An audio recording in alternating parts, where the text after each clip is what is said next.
Against this batting order turned in by Joe Madden. It is brought to you by T-Mobile, and we highlight Jorge Soler, the 23-year-old Cuban-born rookie in his first postseason start. Did get a pinch hit appearance last night.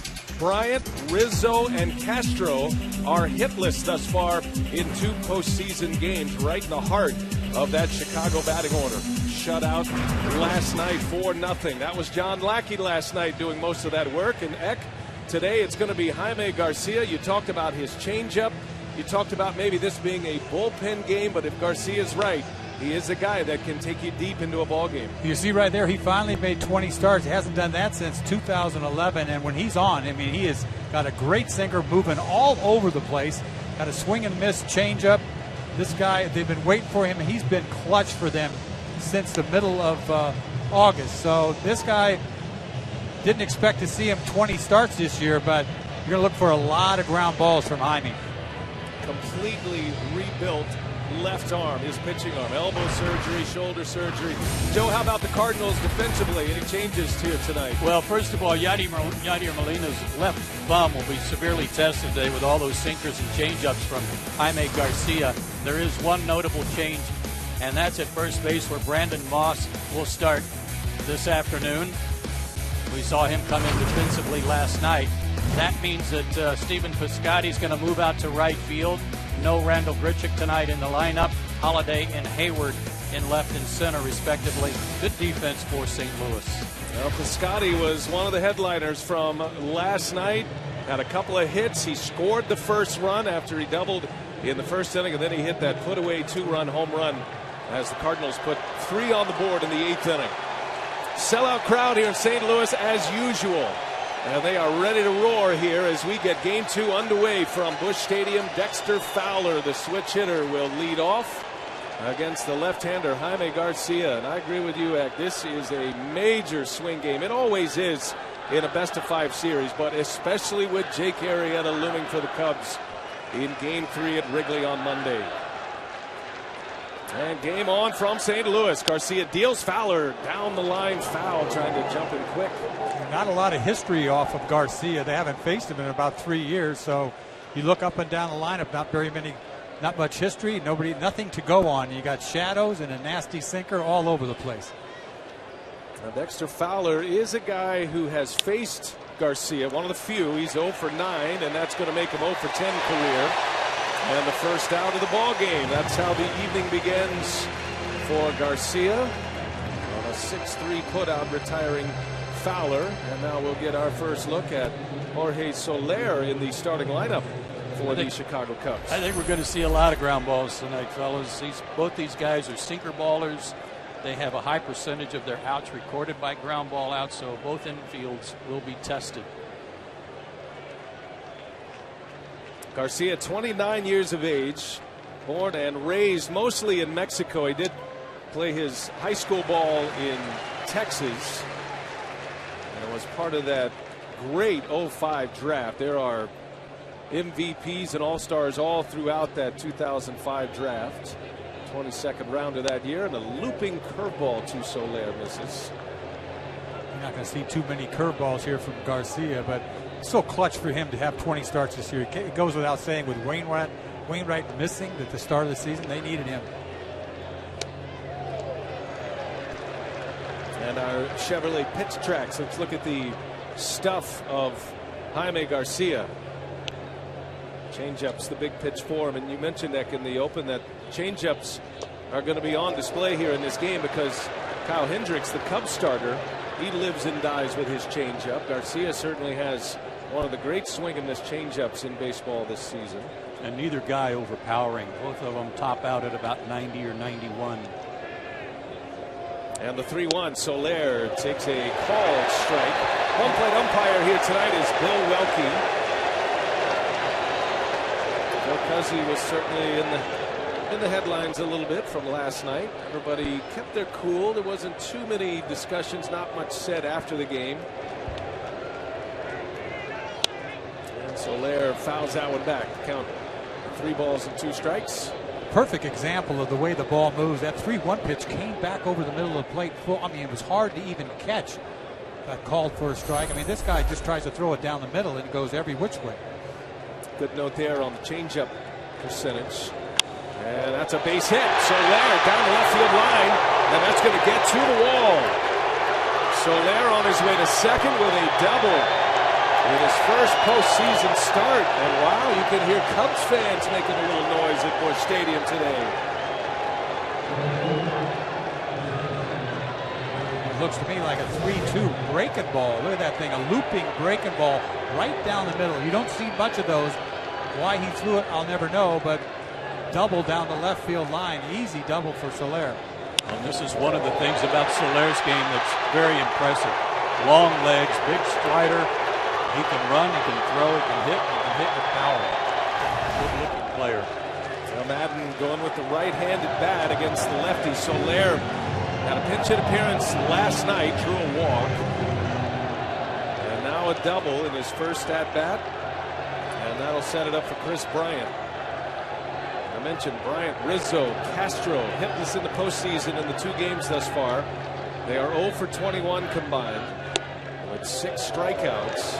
And it has been 8 games going back into the regular season since Chris Bryant had a run batted in. It looked like a sure lock that he'd drive in 100 this year. He's going to be the rookie of the year in the National League. But the Cubs desperately need Bryant and Rizzo to get going at the plate. There's that changeup. I take that breaking ball and throw it in your pocket. Yeah. I would throw that. Perfectly placed, too. It was very loud here at Busch Stadium last night. It's interesting how quiet it is here to start this game. They were loud coming on the air. They were ready and hyped for this game, but a little anxiety here, I think, to get this one started. Maybe it's the slightly early start.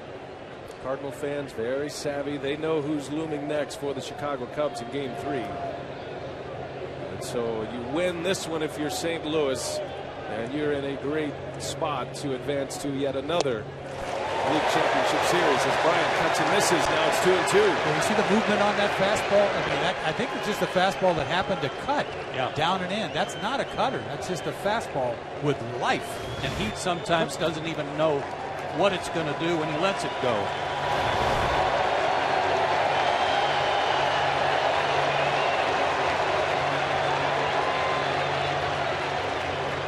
Here's a 2-2, and Bryant fouls it back.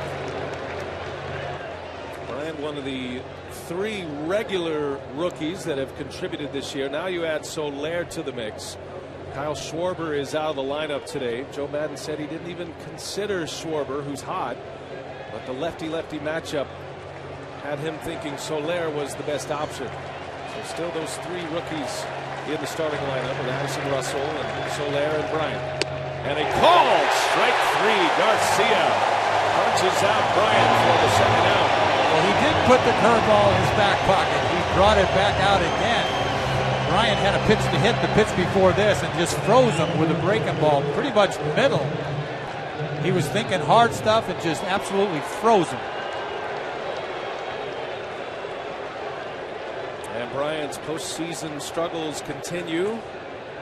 Hoping there's time to get him cranked up again. He's a streaky hitter. And so now Garcia will match up against a left-handed hitter. And Anthony Rizzo, one of the 2 lefties that are in the lineup for the Cubs today. Rizzo actually hits lefties very well.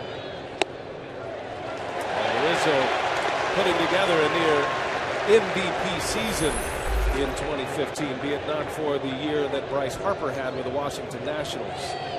These shadows could be playing a factor here early in the ballgame. You got bright sunshine on the batter's eye, as the guys in the studio were talking about. That will probably play to the advantage of these change-up pitchers.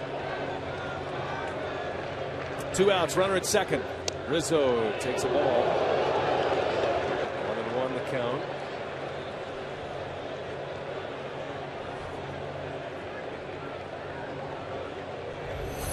Rizzo 0 for 3 yesterday. 31 homers, 101 runs batted in this year. He finished 3rd in the National League in RBIs. Did big damage against left-handed pitching this season. Good cut at that Got away with a hanging breaking ball right there. That was a pitch that Rizzo should have crushed.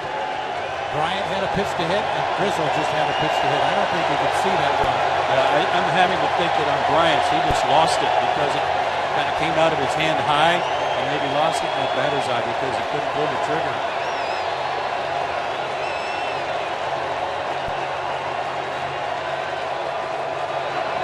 Checked up on the bat. And Rizzo, a foul tip right into the mitt of Molina. A strikeout to end the inning. Back-to-back Ks for Garcia to start his day. This comes Cardinals, and now the T-Mobile batting order for Mike Matheny. And the Cardinals will stick with Carpenter at the top. But Stephen Piscotty yesterday, one of 5 Cardinal rookies to homer in his postseason debut. And it was a put-away punch last night. 2-run home run in the 8th inning. Piscotty will be in right field to start this game. All right, Eck, how about 25-year-old Kyle Hendricks in his first postseason game? He's coming off his first full season in the big leagues. We're talking about a guy who doesn't throw all that hard, but great changeup, great command, a lot of ground balls. Smart pitcher, Dartmouth grad. We'll see. Facing Matt Carpenter. Now, a little bit of history against the Cardinals does Hendricks. This will be his 5th career start against St. Louis, 4th of 2015. And a couple of guys have gone deep against him, including Matt Carpenter, who had a home run off of Hendricks in May. And it was a big home run season for Matt Carpenter this year. 28 homers, a career best. When he's on, you just saw the pitch that makes him tough. 79-mile-an-hour changeup dropped off the table.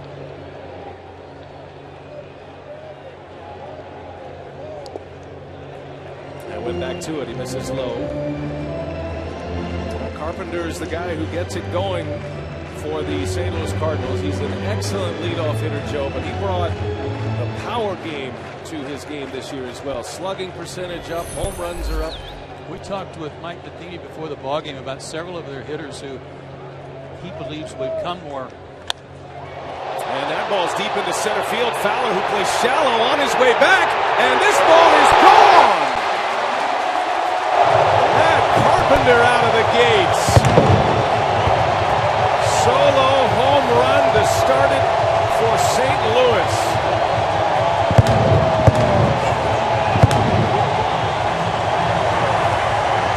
What a statement that is, right from Jump Street. Tries to slip a fastball by him, a mediocre piece of cheese is what this is, huh? Right down Broadway, 87 miles an hour. You see Kyle Hendricks just drop his head. Carpenter crushed this ball.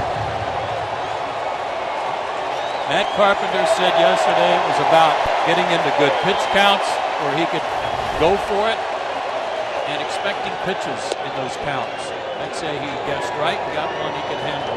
What a start for the Cardinals. Carpenter does that a lot. 22 of his 28 homers this year came out of that leadoff spot. And he gives the Cardinals a huge lift early. And now St. Louis already with 3 home runs in this series. 2 in the 8th inning last night. And now a leadoff home run for Matt Carpenter here in the first inning today. As Piscotty, a wave and a miss, down he goes on strikes. Good comeback for Hendricks. But back to what Matheny was saying today was about their hitters, that as they are progressing through their minor leagues, they start teaching them, once they figure out how to make consistent contact, about working counts and getting counts in their favor where they can then go for it and try to hit the ball out of the ballpark. And he mentioned Piscotty as one of those guys. Carpenter certainly picked that up from last year to this. Only 8 homers for Carpenter last year. And now Carpenter is 7 for 11 in his career against Hendricks as Matt Holliday takes a strike. So I didn't think it would come up this early, but you guys like to frequent the pubs, right? So McNally's is a bar on the south side of Chicago. So they're giving away free beer for every St. Louis home run. Well, they're oiling right now. Right? Obviously, they're against the Cubs, and they never imagined they'd be giving up on 3 occasions. As Holliday sends that one high in the air to left field. And that's going to stay in as Jackson has room to make the play. Holliday just missed that one. 2 outs in the inning. Talking to Matt before the game, too, talking about this pitcher, Hendricks, saying he's got to keep the ball on the ground. You start seeing fly balls, that is trouble.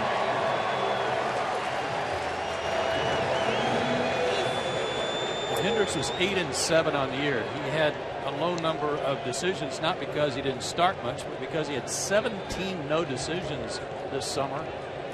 And those were Cub records. Here's Jason Hayward. Hayward back in that cleanup spot for St. Louis. He's starting this game because he was hot in the last couple of starts. I think that had a lot to do with it. Yeah, 2 straight starts of 6 innings and shutout balling each. Hendricks was racking up strikeouts as well. It looked like a dead heat just 2 weeks ago on who that third starter was going to be if they advance into the division series. Jason Hamill or Kyle Hendricks. You could even throw Wood in that mix as well. Wood remains in the bullpen. Hamill's going to get game 4 unless they need him out of the bullpen here tonight. Joe Maddon said he wouldn't hesitate if he needs to make this a bullpen game. But he was very hopeful that Hendricks is going to be able to pitch deep into this one. If he can give him 6 innings, which I think for Hendricks would be considered deep into a postseason game, Maddon and the Cubs would be ecstatic. 2-2 the count on Hayward.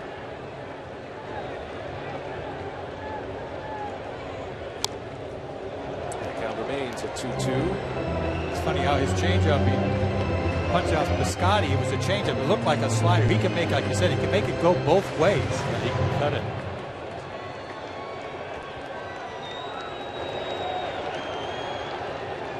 Looked like Montero asked for the timeout. The Cub catcher. And the 2-2 pitch. And that one is inside to Hayward. Full count to Jason Hayward, who will be a free agent at season's end and a very sought after free agent. Traded from the Braves to the Cardinals this offseason.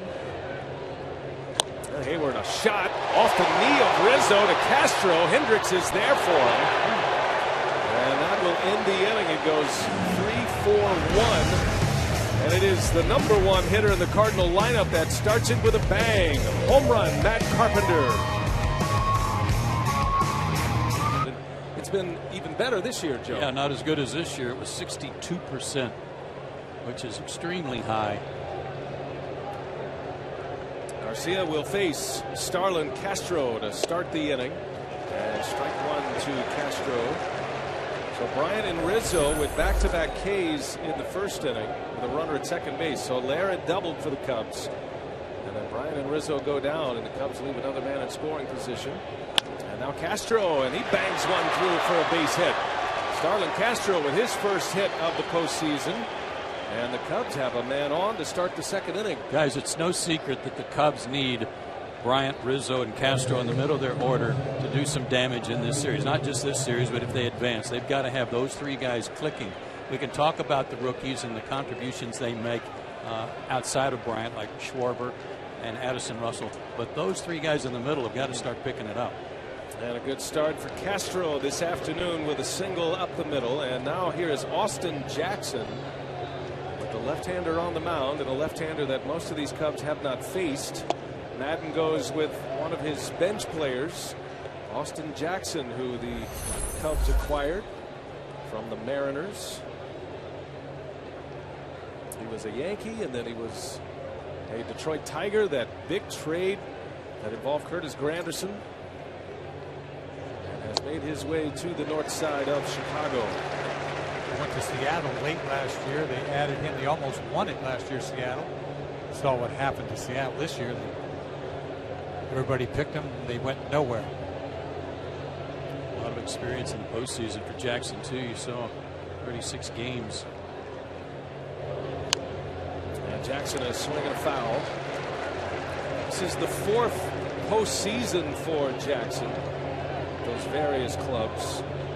He made 12 starts for the Cubs after coming to them beginning of September. It was a late August deal. Got to be on a major league roster by September 1st to be eligible for the postseason, and the Cubs were able to get that done with the Mariners. And there's a ground ball in the hole. Peralta, backhand stop, and a throw that's wide and into the dugout. So Wong lost the handle, and Jackson will be awarded second base. Very strange looking pivot.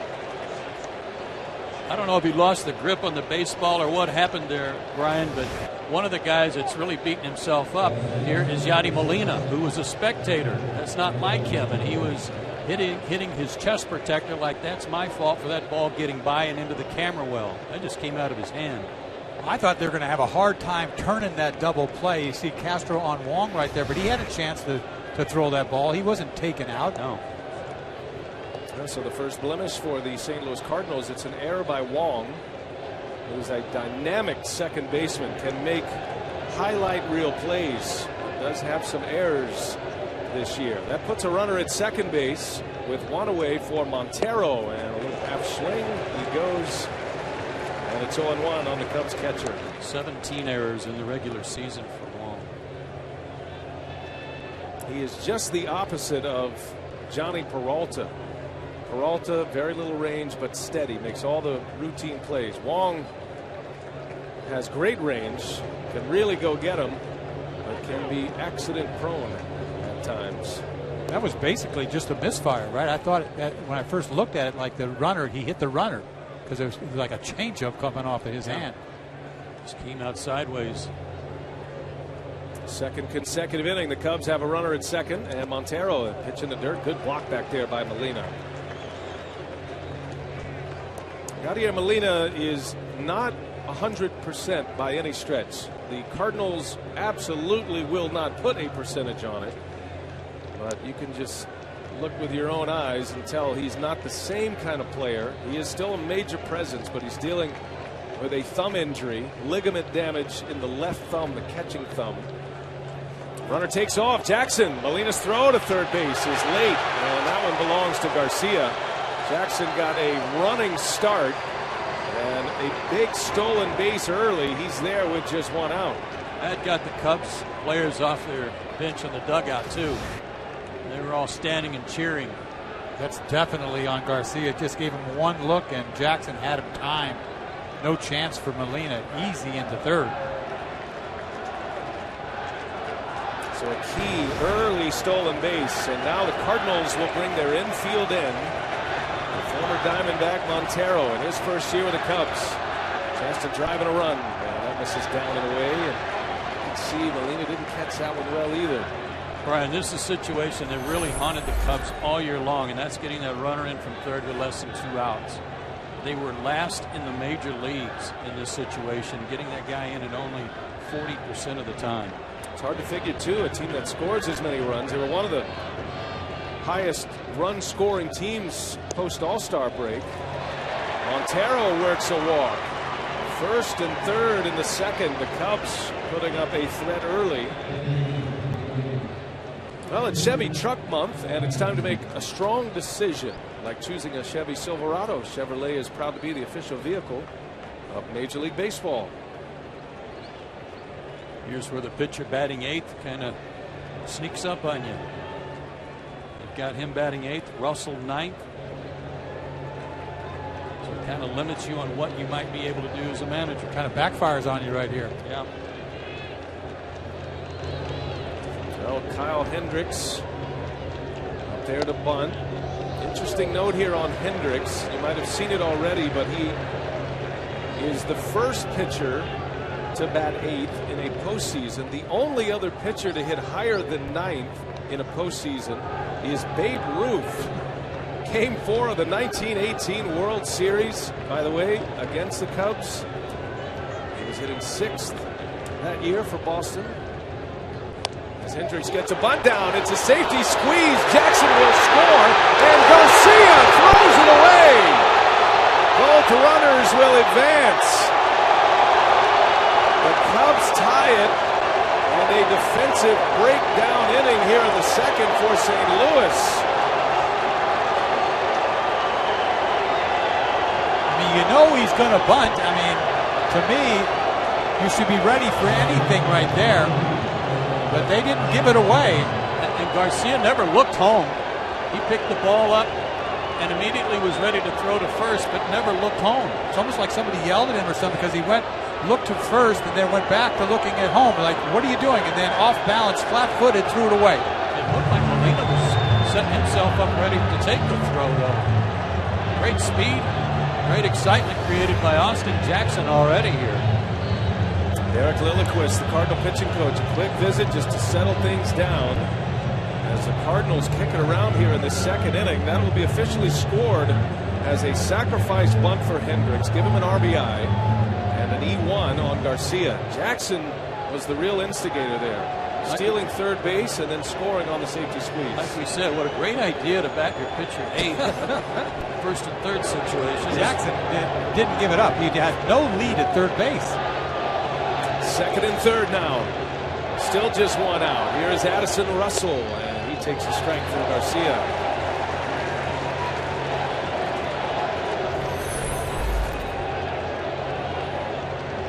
It's one of Joe Madden's favorite plays.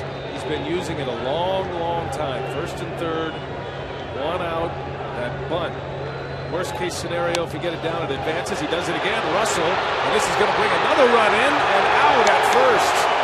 It's a good play by Garcia. He was the only one that had a shot, but a bunt that scores a run on another safety squeeze. And Joe Madden, desperate for runs on the board, plays a little small ball here at Busch Stadium. You know what I love about it is the fact that he did it with the catcher at third base, a guy who doesn't run well in Montero. But it was a safety squeeze, like you said about Jackson. Heck, he wasn't running until he saw the ball down.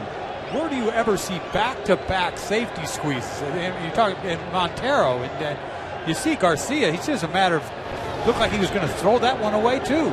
It's like he's shocked out there that they're bunting. It is the second out. Now a runner at third for the top of the order, and Dexter Fowler. Boy, what an inning for the Cubs, and what a defensive breakdown inning for St. Louis. All started with that pivot at second base by Wong. Fowler takes one inside.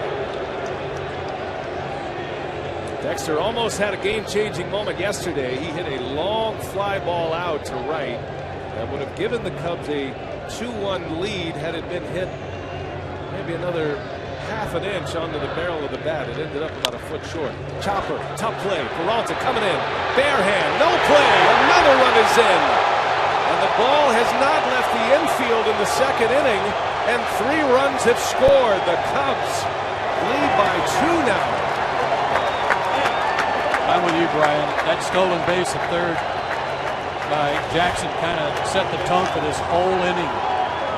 Needless to say, the errors have played a huge part, but the Cubs have basically sent a message with that stolen base saying, we're not just going to sit back and wait for a home run.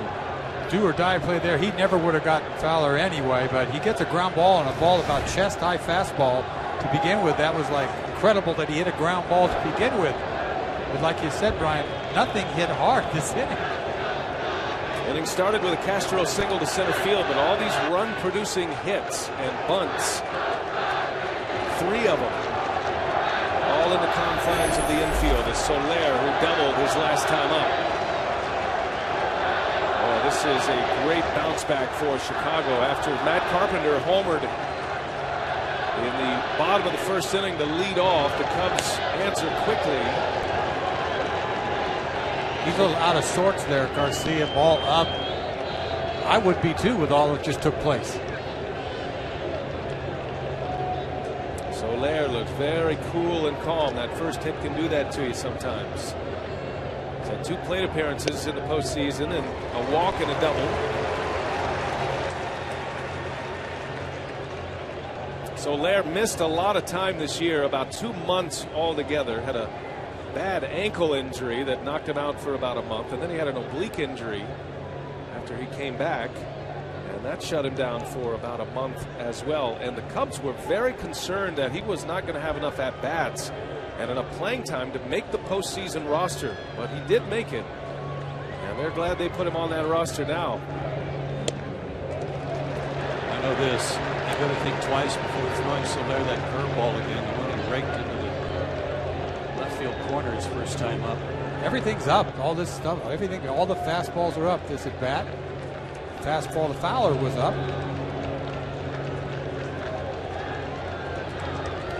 Fowler at first with 2 away. 3 runs are in for the Cubbies. And a big swing and a miss. That ball started right down the middle and just disappeared. I don't know how Molina catches it.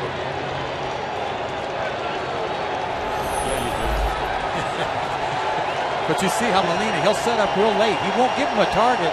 He waits till the last second to stick his glove up. See what he has in mind for him. And he steps off. It's like he's just trying to stab it. You see where his glove is? He doesn't give you a target.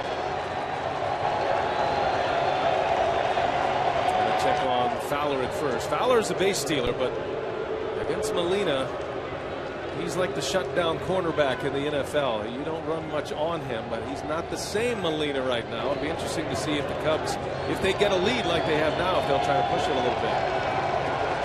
And there he goes. And a swing and a bouncer foul from Soler. Molina reminds me of a guy catching a knuckleball. Right, I told you, it's late. Yeah, he's just waiting to see where the pitch is going and then stab it. Tries to put his glove in front of him. Mike Matheny talked to us about the damage that Garcia can do to a catcher. That little bit of run he has that moves into a right-handed batter. That is tough on a catcher's thumb, and that's the injured thumb for Molina. High fly ball into center field. Hayward, long way to go, and Hayward's looking up, and that one is gone! A home run! Jorge Soler!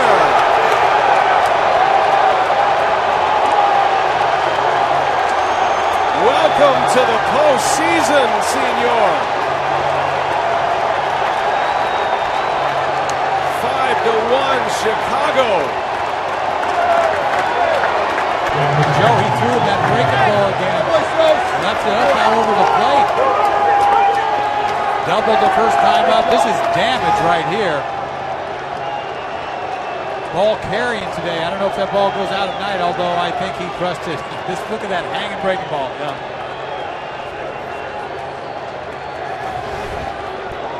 What an inning for the Cubs. Now Bryant is up and a swing and a foul.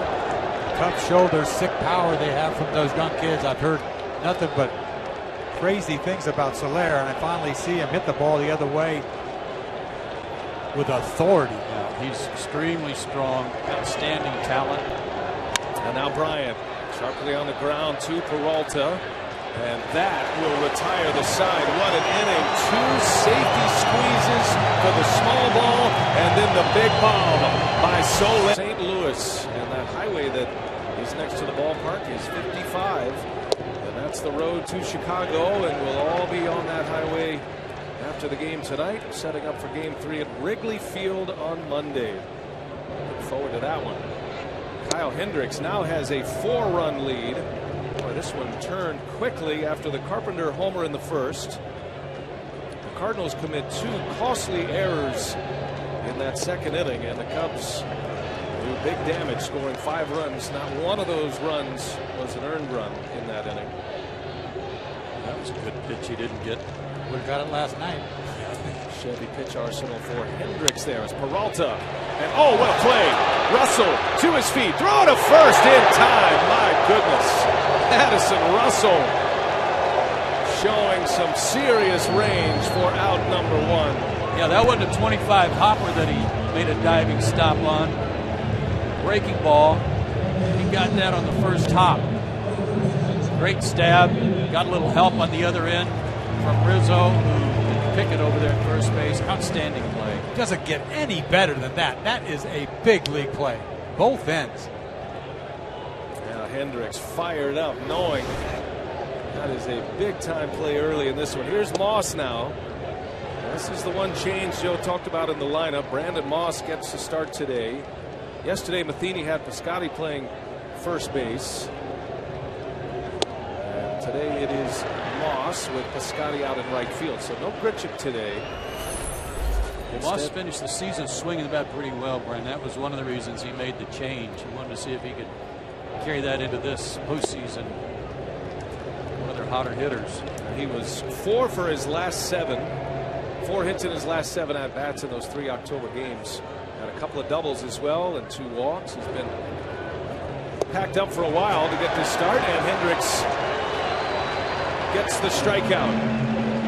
His second punch out, 2 up and 2 down in this second inning. That's a swing and miss changeup. You see it once again.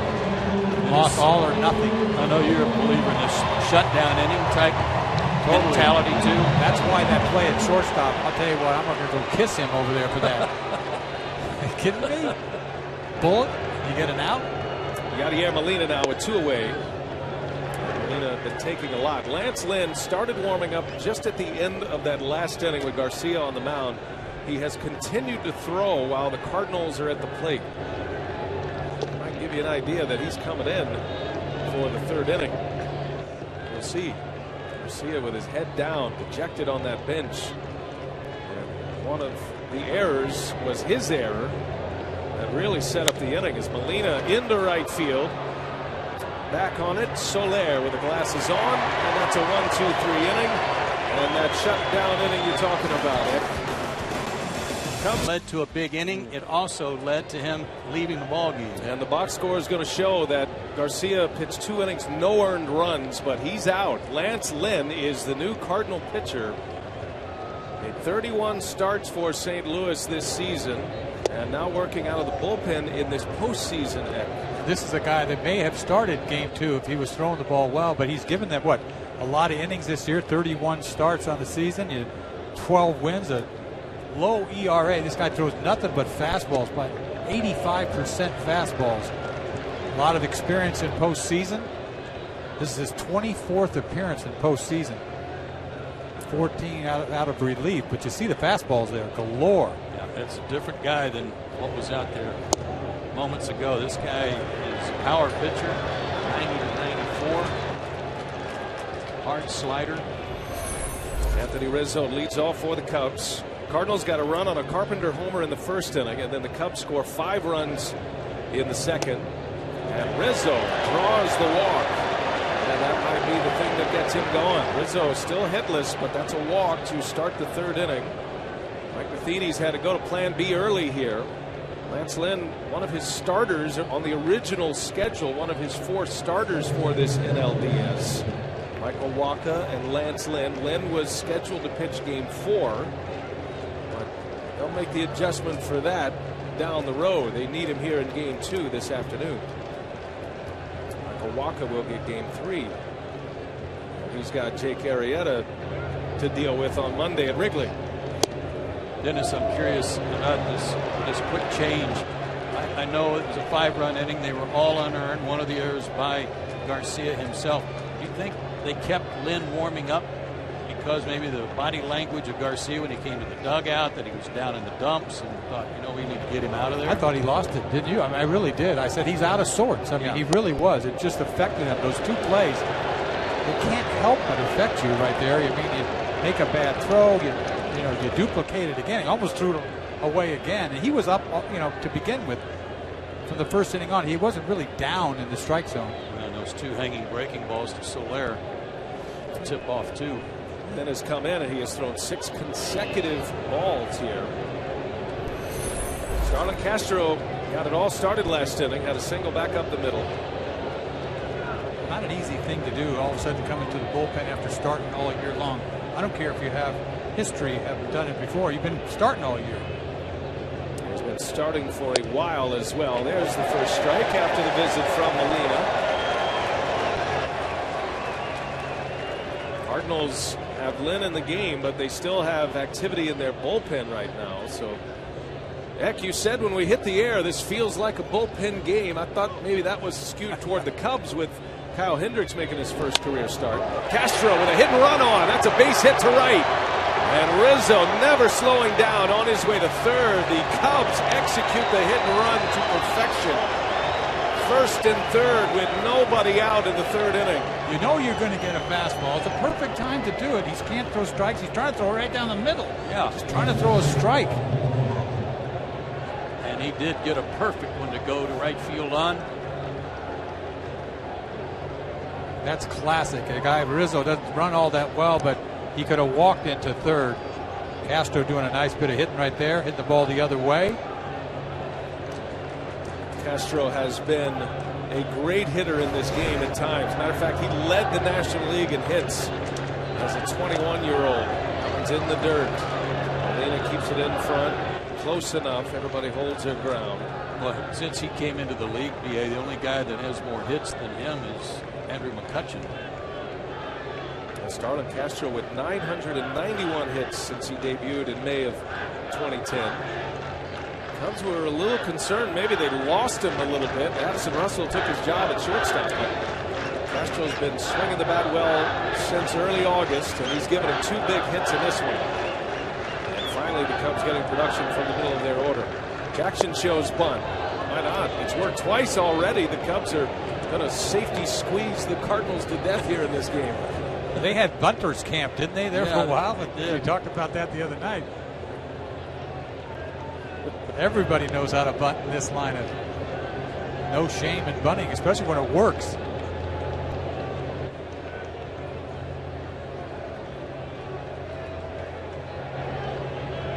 First and third, nobody out, and a swing and a roller to third base. That's foul. Foul ball.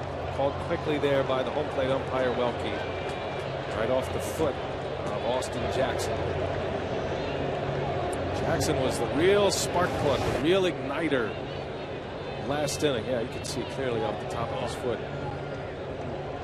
Got a shin guard, but he needed something on his instep.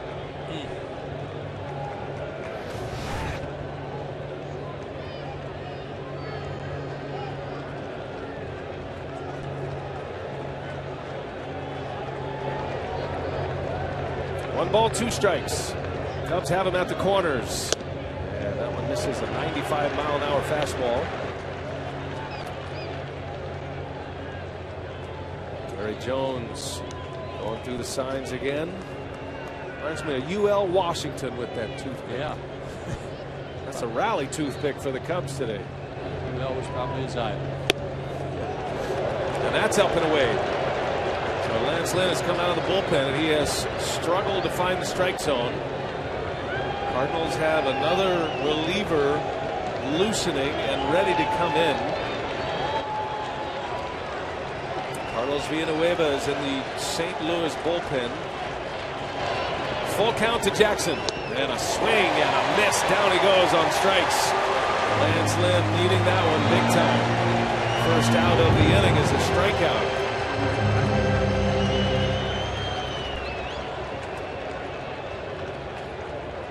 Well, official caps, hoodies, jackets, and more. You can celebrate with your favorite team at the MLB.com shop.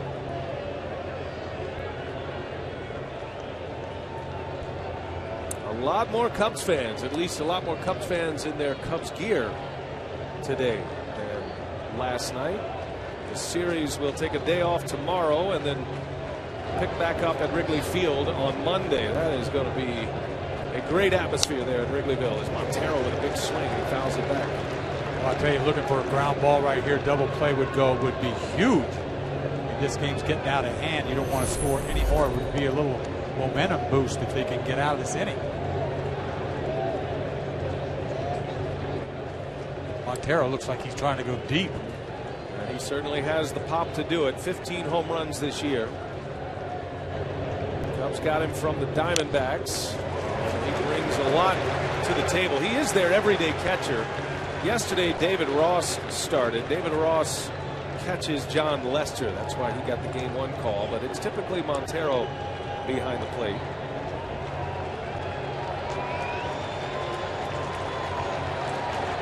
Cubs carry 3 catchers, Ross, Montero, and Schwarber. Although at this point, Schwarber pretty much just an outfielder. 0-2 the count on Miguel Montero. And Lynn's pitch is fouled off. Here's another one of those runner at third less than 2 out situations. So for the Cubs that I talked about, it was a problem for them most of the year. An opportunity with a fly ball just to get that guy in from third and add to your lead.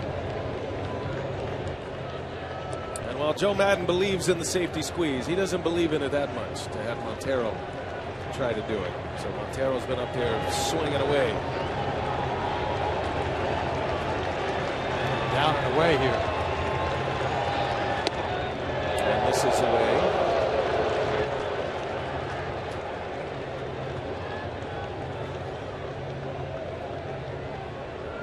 Cubs grounded into the second fewest double plays in the major leagues this year. Only the Rangers grounded into fewer double plays. Montero would be the candidate.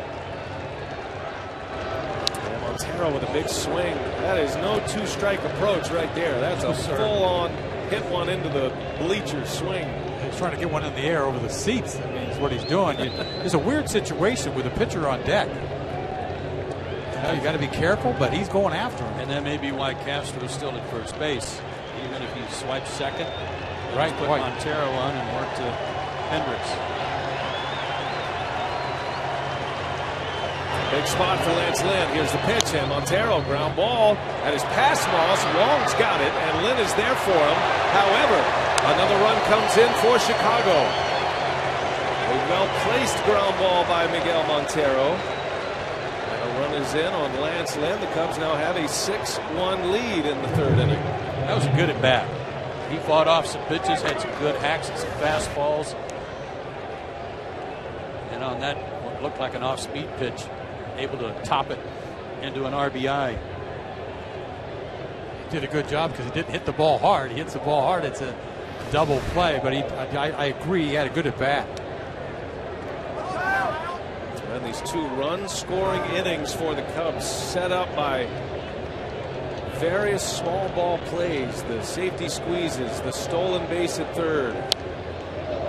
Good swing. Matt telling us before the game that Hendricks can swing it.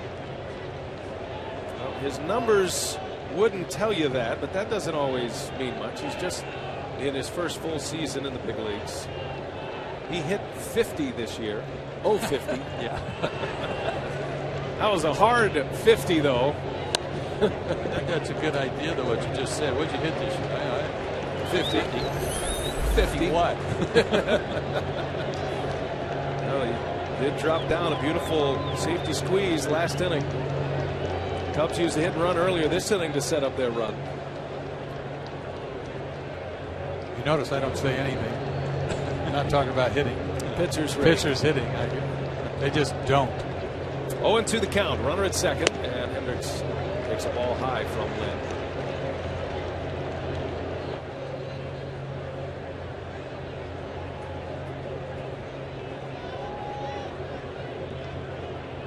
Well, the Cardinals, as I mentioned when we began our broadcast, played a near flawless game yesterday. That has not been the case today.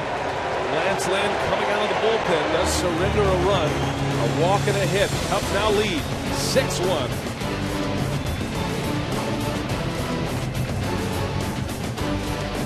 Did not. I'd be lying if I said so. We've been working on different things. You got to be prepared for a lot of different stuff this time of the year. You can't always rely on the home run. And our guys, we didn't execute the first one really well, but we'll take it. Carpenter got to Hendricks for the leadoff homer. Nothing since. What's your read on him? Well, I mean, he's actually throwing the ball pretty good. They've made some good contact, though. I'd like to see a little bit lighter contact. They'll feel a lot better. Thanks, Joe. My pleasure, buddy. Thanks. And our thanks to Joe Madden spending a little time with us between innings, talking about his right-hander, Kyle Hendricks, in his first postseason appearance. The Dartmouth grad has an economics degree, and Joe did point that out before the game. He said fly balls that are hit well means trouble for Hendricks, and that has happened on a couple of occasions in this one. And a swing and a miss as Colton Wong strikes out. Excellent changeup from Hendricks. How about no contact at all? That's all right. Soft contact, no contact. 6-1 lead. That's his third strikeout. John Jay's going to pinch hit here. So Lance Lynn out there for just one inning.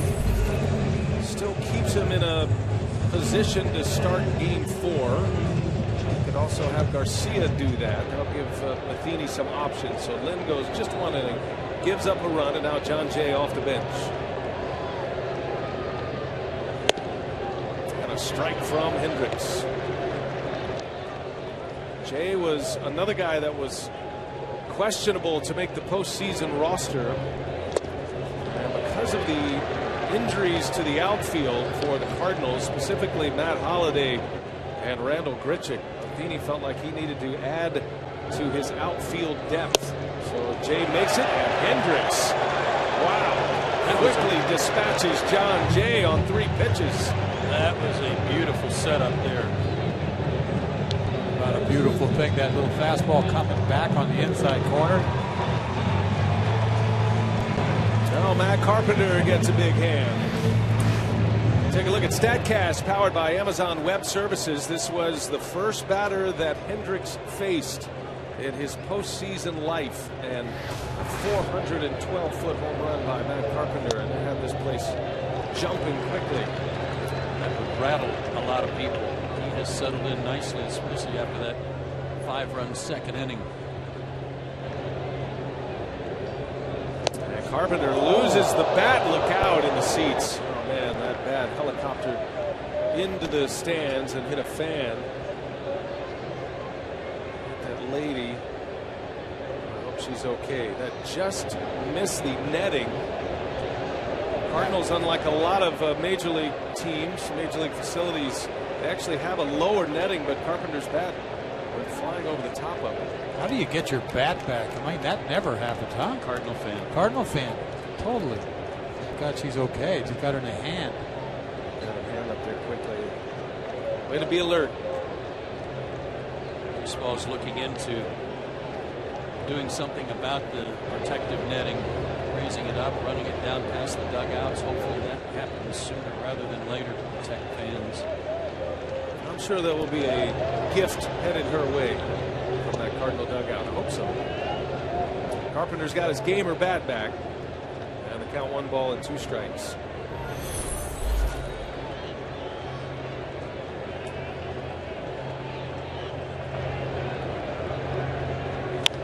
Carpenter, little jam shot, pop up, long run for Russell, and he'll run it down for the out. So Hendricks has answered well after that home run. 9 up, 9 down since the Carpenter long ball. That second inning was largely self-inflicted, specifically on the Hendricks bunt. What happened with Garcia and the communication with Molina?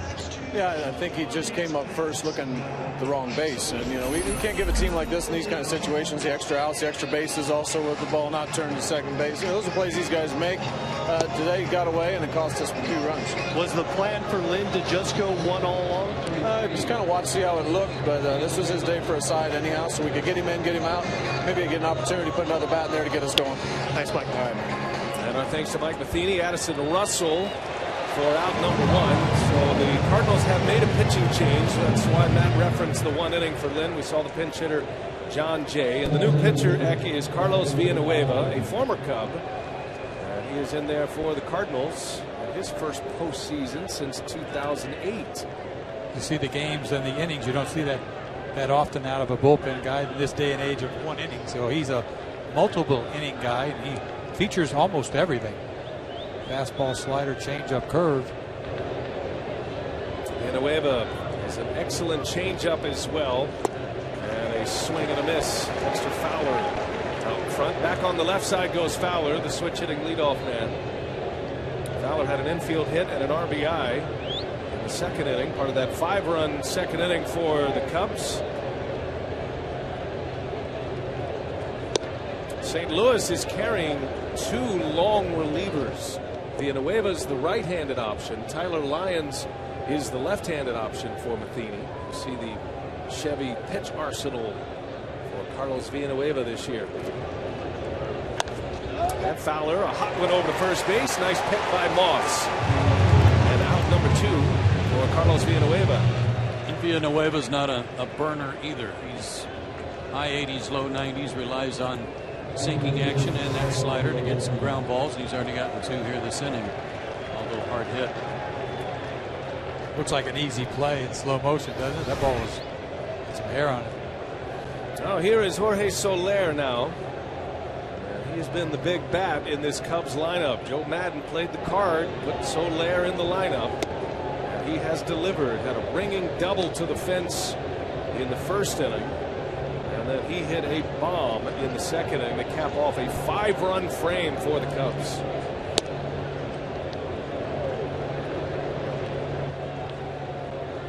Villanueva falling behind.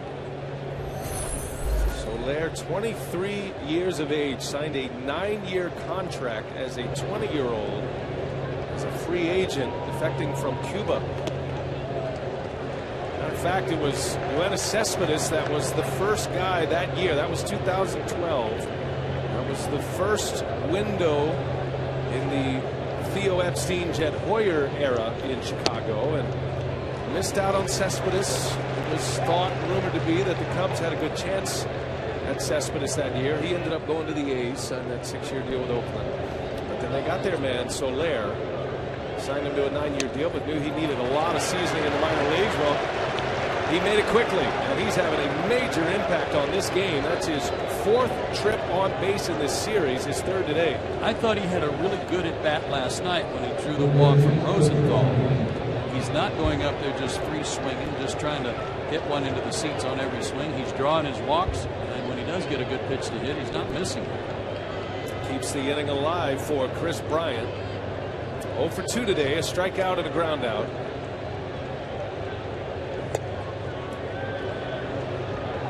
Talk about needing some tutelage. In the clubhouse earlier, I saw Manny Ramirez over there. I forgot completely about him having been coach for them, hitting coach. He was in the minor leagues with a lot of these young players coming up. Manny Ramirez, great influence. What a postseason hitter he is. There's another ground ball to short, and Peralta will go the easy way to win the inning. So in a way to close it for the Cardinals, settles it down a little bit. Cubs have a 6-1 lead in Game 2.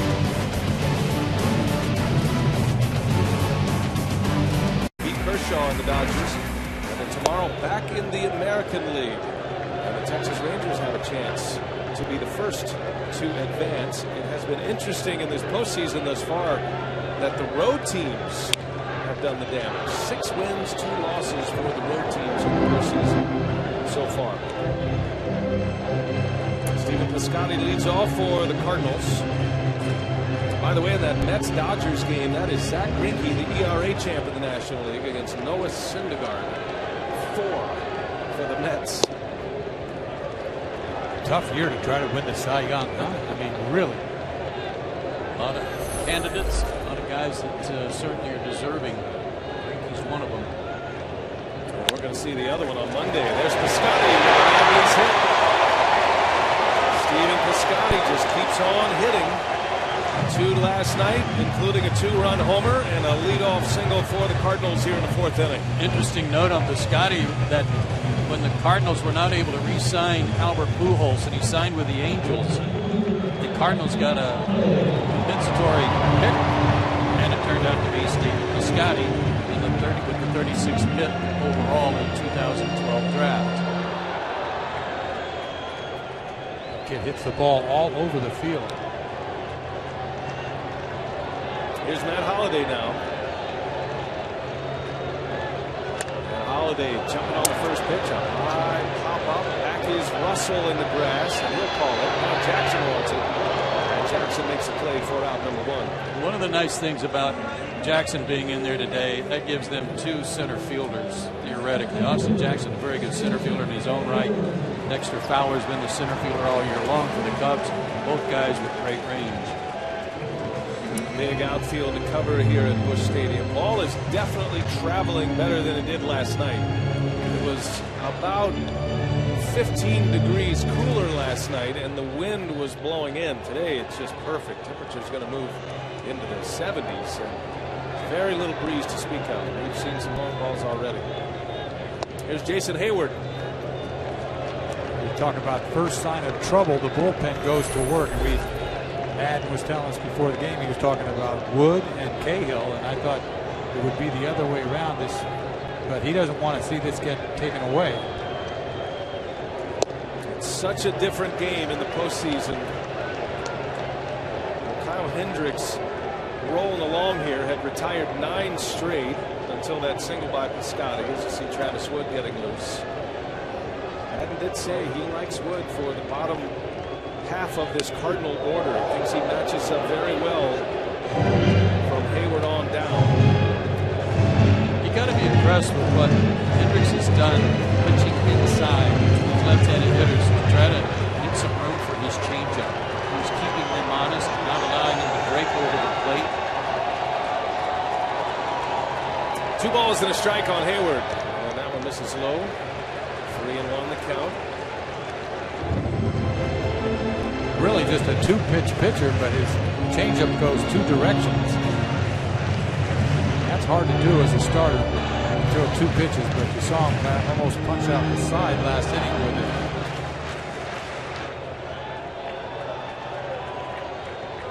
Hayward in a hitter's count. He's the cleanup man once again today.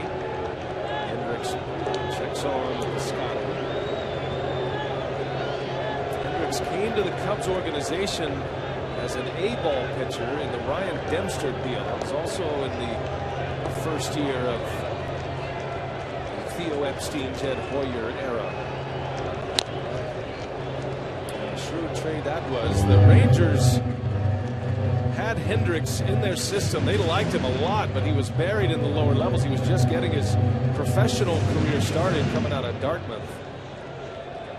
And was traded at the trade deadline of 2012. Dempster sent to Texas. Hendricks ended up in Double-A with the Cubs the next season in 13, and then ended up in Triple-A last year before he made his major league debut in July of last season. And he was lights out when he came to the big leagues. Yeah, 7-2 last year after he came up, and he wasn't that high a draft pick by the Rangers, an 8th round pick in 2011. And he is on the mound for Game 2 primarily because of what he did in his last 2 starts of the regular season. 12 scoreless innings.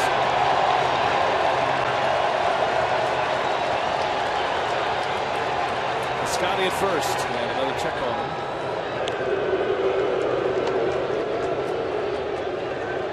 The big pitch in this game. I know it's 6-1, but you got a guy warming up. Madden doesn't want this game to get away from him at all. Find out how much trust he's got in his changeup right here.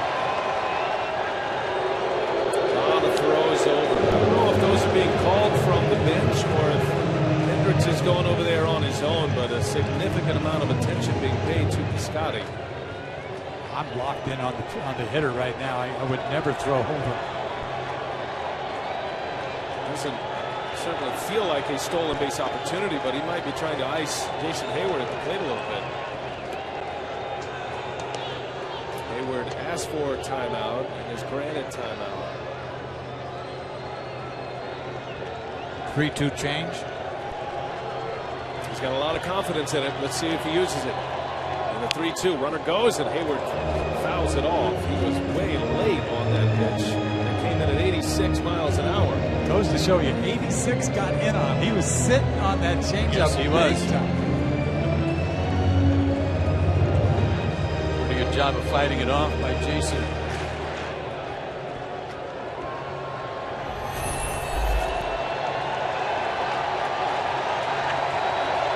Runner goes again. Goes over one. And Castro makes an easy play for the second out. Piscotty will advance to second base. 2 gone in the inning. Well, StatCast powered by Amazon. We look at this great play by Addison Russell. And the arm strength from that position is impressive. Yeah, it was. That was amazing. 77 miles an hour from that angle after the diving stop. I like the step and the dive more than the arm. Looked like a bit of a tricky hop as well. That robbed Peralta of a base hit. Back in the second inning, that play by Russell. First runner in scoring position for the Cardinals. 2 for 7 in that spot last night. And this has been an area of concern for Hendricks as well this year. So in this exact scenario, 2 outs, runners in scoring position, opponents with a .328 batting average against him. Very high. Peralta, big swing, fouls it back. It's 0-2 on the Cardinal shortstop. And is this because he throws so many strikes and he doesn't walk that many guys? He's Definitely. around the plate. Definitely. You're going to make contact. He's not a strikeout guy. I mean, he gets his strikeouts, but I wouldn't call him a strikeout pitcher. 2 outs, no balls, 2 strikes on Peralta. And a swing and a miss. He struck him out. Kyle Hendricks, with the bullpen active, puts up another 0, and the Cubs still lead 6-1.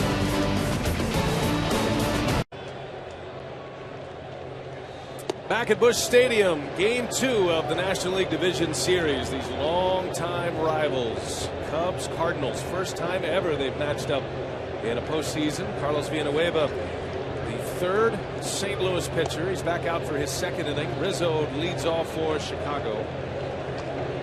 Villanueva with a scoreless fourth.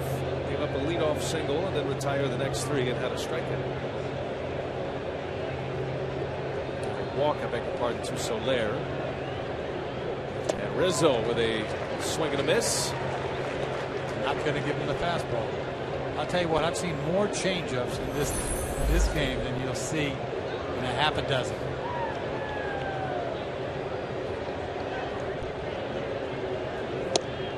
And this is down and in. So Rizzo has gotten himself into a hitter's count. Anthony walked and scored in the third inning. That was off Lance Lynn. Jaime Garcia started this game with 2 innings, no earned runs, but 5 runs in the second, all unearned. Garcia had one of the big errors. There were 2 errors in that inning. The Cubs had a couple of safety squeeze bunts executed perfectly, and then Soler hit a 2-run home run, the capper in that second. Shift is on for Rizzo, and the 3-2 in the air to left.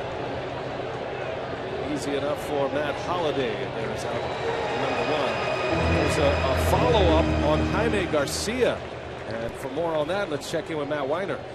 Yeah, Brian, as you mentioned, it was an ugly outing for Jaime Garcia, and it hasn't gotten any better since. The Cardinals tell us he is suffering from a stomach virus. No telling at this point if that had any impact on his performance, but he is back in the Cardinals clubhouse, presumably seeking treatment. All right, thanks a lot, Matt. So now you start to think about the series moving forward. It was interesting when Matt interviewed Mike Matheny. His focus was more on Lance Lynn about being able to possibly come back in this series. Because he had to throw on the side anyway. It's like a side day. Right. Lynn scheduled to start game 4. So we shall see how that one plays out. Here's Castro. Well, if it's anything like the stomach virus that yours truly encountered last weekend, I know I couldn't have gone 4 or 5 innings. Okay. I see. I hope you're okay, Joe. Thanks for sharing that. I'm telling you, it's rough. It causes a lot of hanging breaking balls. 0-2 to Castro, and that's beat into the ground. Johnny Peralta takes care of Castro for the second. 2 up and 2 down for Villanueva. Say you can follow every pitch of the postseason with MLB.com @bat, the #1 app for live baseball. Stay connected with highlights, replay reviews, scores, pitch tracking, live radio broadcast, and more. Download the @bat app today. And here is Austin Jackson with 2 away, nobody on.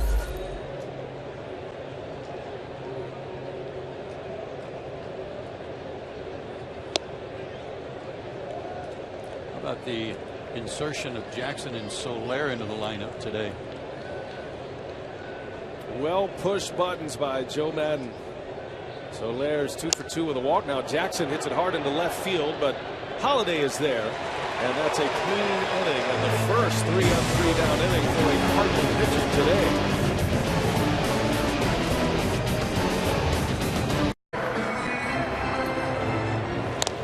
And the first man on, Brandon Moss. That is a foul ball. Chris Maloney on the microphone today. He did decipher a little bit. Back on the line, busted up is what he said. Line drive, get back to the bag, right, Joe? And busted up means double play. Yeah, break up the double play. Busted up. So that makes perfect sense. Chris Maloney's actually the symbol of what the Cardinals' player development and their consistency is. He's been in the Cardinal organization for a long, long time. He's a minor league manager in the St. Louis system. His father, Con Maloney, a great owner, minor league baseball owner, Cowboy Con Maloney, his dad in Jackson, Mississippi. And Chris has been here a long, long time, and that's really the difference in the Cardinals system. Everybody wonders, how do they keep producing this talent year after year? They make shrewd trades, they go out and get free agents, but their player development system is second to none. You're talking about rewarding their coaches. And you stay in the system long enough, next thing you know, you're in the big leagues. And Moss with a swing and a miss. Kyle Hendricks goes back to the changeup. And he carries on here in the 5th inning. That's his 6th strikeout. This has been impressive. It really has. A lot of swings and misses with that changeup that goes both ways. This one goes away from a left-handed hitter. He's thrown some that went like sliders to right-handed hitters. Two-pitch pitcher, but this has been awesome what he's done so far.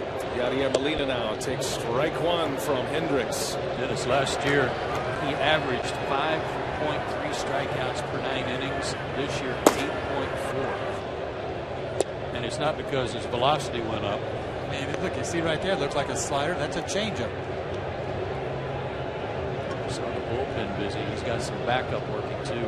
Trevor Cahill, Travis Wood getting loose. There's another changeup that Molina fouls off. I'll tell you what, you've got to be smart when you throw 87 and get guys out. Huh? I mean, seriously. It's interesting to hear Hendricks talk about his arrival to the big leagues. Now, they don't have near the scouting reports and the video in the minor leagues that you have in the major leagues. There's some, but not to the extent that you have in the major leagues. And here's a guy who is a great thinker, and a breaking ball. Down goes Molina, and back-to-back strikeouts for Hendricks. 7 punch-outs and 3 in a row. Once again, going both directions. Is that a slider or a changeup? You got me. 80 mile an hour. That's a changeup, right? I mean, he's got all those fingers on it, and it goes the opposite direction. This is a clinic of changeups. I've never seen anything like it.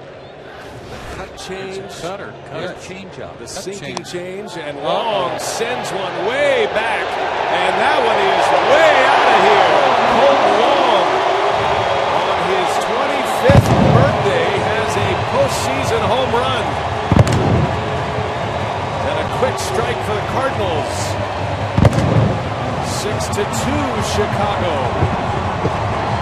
Don't want to jinx him right there. We're talking so highly about this performance. He's got room to give up this bomb. That's a changeup that he left right down the middle. I think he's sitting on it. You know what? But it's a solo shot. Nobody on base in front of it. He's got a lead. He's trying to throw strikes. He got tagged.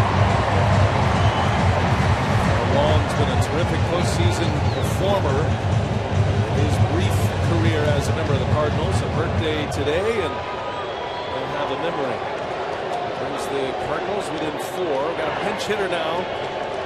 So Villanueva does a good job for St. Louis with 2 scoreless innings, and now he'll be hit for. Randall Grichuk will pinch hit for the Redbirds.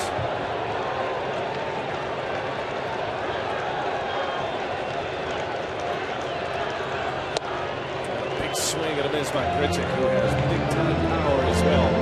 Mike Matheny says he might have the most power on the club, and that includes Matt Holliday and Matt Adams.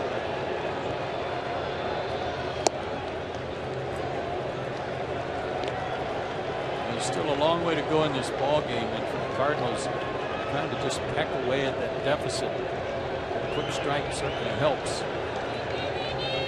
And a high fly ball deep into left field. That one's not coming back. Randall Grichuk with a home run.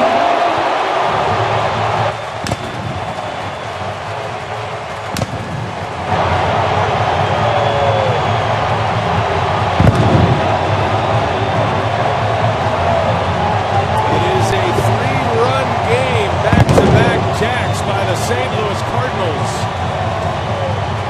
Talk about pecking away, back-to-back, another breaking ball. We haven't seen any of those. This is a curveball, probably one of the first, the first pitch breaking ball he's ever thrown tonight. That ball is launched. Yes, it was. And Matheny knew it right away. That was another 400-foot home run. The 3rd homer for the Cardinals. Soler's got one as well. 6 home runs in this series already, and Joe Madden will not waste any more time. The set up the new pitcher here. Travis Wood, the left-hander out of the Chicago bullpen, trying to quiet down this sellout crowd.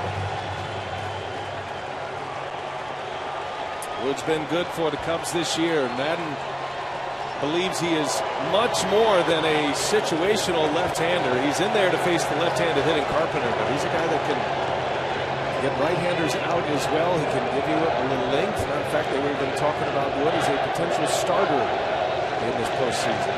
His velocity has gone up since he's gone to the bullpen. Carpenter takes a strike. 1 ball, 1 strike. The Cubs are back-to-back home runs from Wong and Grichuk. A pinch hit home run for Grichuk. Carpenter homered in the first inning.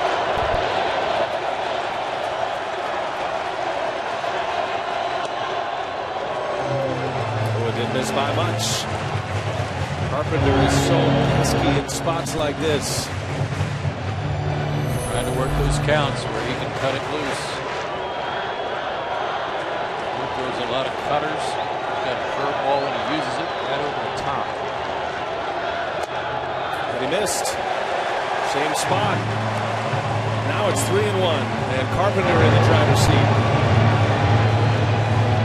You can tell Matt just trying to get that last out for Hendricks, get him through 5. In the regular season, you probably let it ride to see if you can get him a win. It doesn't fly in the postseason, though. Carpenter takes a strike, bottom of the zone. Talking about 3-1 pitcher's pitch low. Away, he thinks it's. You never see that. You know it's a ball. You do that, right? I mean, it's right at the bottom of the zone. I gotta have it. That's a strike. Wood's been working the edges. Full count, 2 outs. And Carpenter goes a strikeout for Wood. Big out for the Cubs. But St. Louis is right back in it. Back-to-back home runs. Colton Wong and Randall Grichuk. It's 6-3 Cubs as we go to the 6th. Are back in it. It is a 3-run game now, and Matheny goes back to his bullpen. Seth Maness will enter, and Miguel Montero at the plate for Chicago. We go to the 6th inning, game 2 of the National League Division Series. Maness, a lot of ground balls. Sinker not overpowering by any means. 5th in the National League in appearances. Seager's used a lot. This guy's got good action though on his fastball. Moves a lot. Carlos Villanueva goes 2 scoreless innings for the Cardinals. And a big swing and a miss. Montero. And a 2-1 count. Chevrolet pitch tracks for Seth Maness. We'll see his breakdown. And Montero is late. Fouls it off. No cross seamers there. I think probably 2-seam with his fastball. Well, this guy's been in a lot of postseason games for the Cardinals over the last several years too. 15 postseason games and an 0.84 ERA. He's done a wonderful job for them. Getting out of innings. He can get a lot of double plays. Or in this case, starting an inning clean. Only the Pirates had a better ERA from a relief corps in the National League this year. Cardinal starters had the best earned run average. Shift was on a bit, and out in the grass is Wong, and the rangy Wong makes a nice play on Montero for out number 1. By the way, those back-to-back home runs by the Cardinals last inning, the first time the Cardinals have had back-to-back homers in a postseason since Albert Pujols and Scott Rowland did it back in 2004. That was in that series against the Astros. Was that off Clemens? I believe it was. I think so. Here's Wood. So the Cubs pitcher will bat, and he handles the bat well. Travis Wood has 9 career home runs, as a matter of fact. We talk about pitchers hitting 50. This guy's not in that category. Well, this guy goes yard now. Joe, you'll remember, I mean, we were there 2010, the Roy Halladay no-hitter. The closest ball to a hit was off the bat of Travis Wood. Jason Worth made a great diving catch, but that was really the only ball that had a chance to fall in that game, and that Halladay no-hitter against Cincinnati back in 2010. I remember the last play of the game. That was the play. Brandon Phillips. Yes. But he's 3 for 30. And down he goes. He's still a pitcher. I still have. It's still the first time I've seen a team shift on a pitcher. Right, it's a good point. Yeah, he's got enough on the spray chart to warrant that, and the Cardinals don't shift that much either. All right, so 2 quick outs for Maness. Worm starting to turn a little bit here. Cubs are anxious to get back to the top of their order. Here's Addison Russell, who bats ninth, but a position player. Cubs had a 6-1 lead up until the back-to-back homers last inning. Those came with 2 outs. This guy's got good stuff, and his arm action, it's like he's throwing it out of from behind his ear.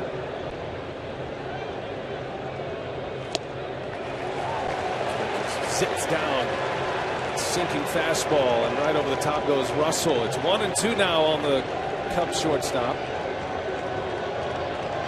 who is 0 for 1. He put down one of the 2 safety squeezes in the second inning, and flinch. Bill Welke had the flinch piece behind the plate, and look at Matheny is all over him. Ready to ring him up right here. You don't see this too often. A little flinch. Oh.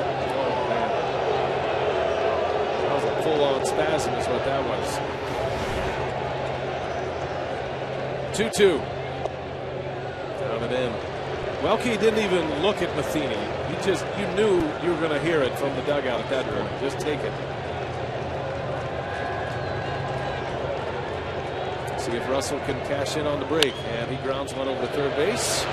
Gobbled up by Carpenter, and that's it. So we got away with 2 scoreless. Manus comes in with a scoreless inning of relief.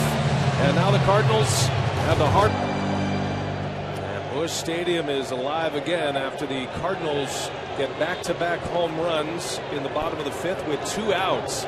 6-3 ball game. Piscotty on the first pitch, a fly ball slicing foul in the seats. Travis Wood continues. He got a big strikeout of Matt Carpenter. Came back in that count. He was down 3-1 on Carpenter and came back to strike him out. And he continues on here in the 6th inning. Piscotty, Holiday, Jason Hayward coming up. The second postseason appearance for Wood, and the first was in that Holiday no-hitter game when he came out of the bullpen. It's 3 1/3 scoreless. That was back in 2010.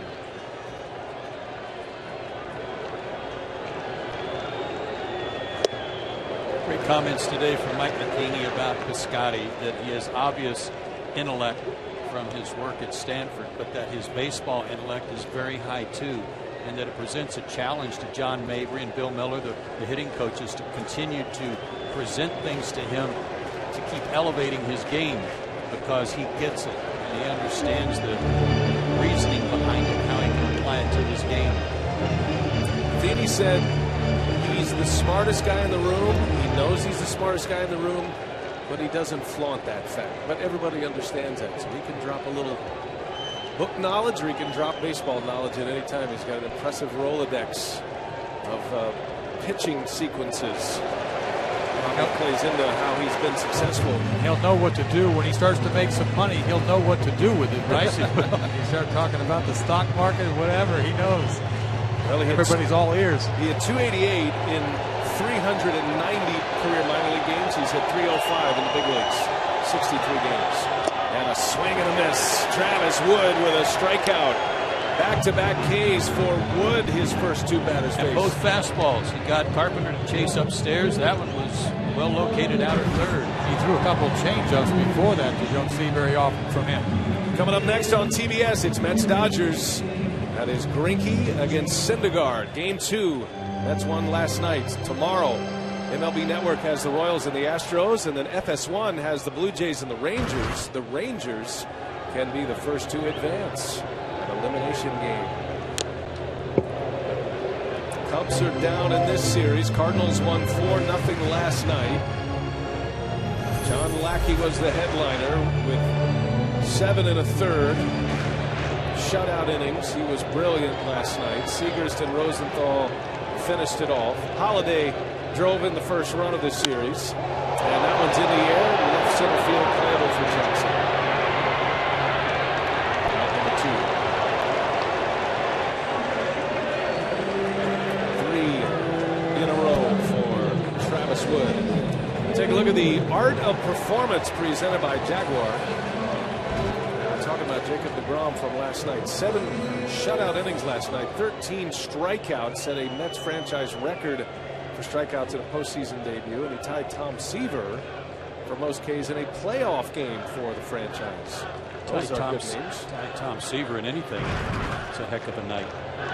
75 pitches for 73 pitches, 95 miles an hour. I mean, that's like jumping out of his hand. Yeah, he's the rookie of the year last year. Jacob deGrom, a force in this postseason. Here's Hayward. Well, the Cardinals did damage with 2 outs last inning. Trevor Cahill getting loose in case Wood runs into any trouble. Peralta due next. Could be Wood's last hitter.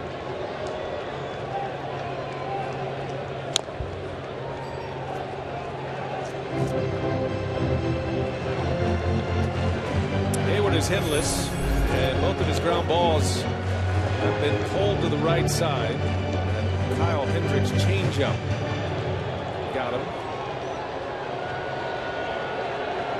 Hendricks goes 4 2/3, 3 earned runs. Joe Madden said he'd be happy with 5 out of Hendricks. He'd be ecstatic with 6. He gets 4 2/3, and the Cubs have the lead.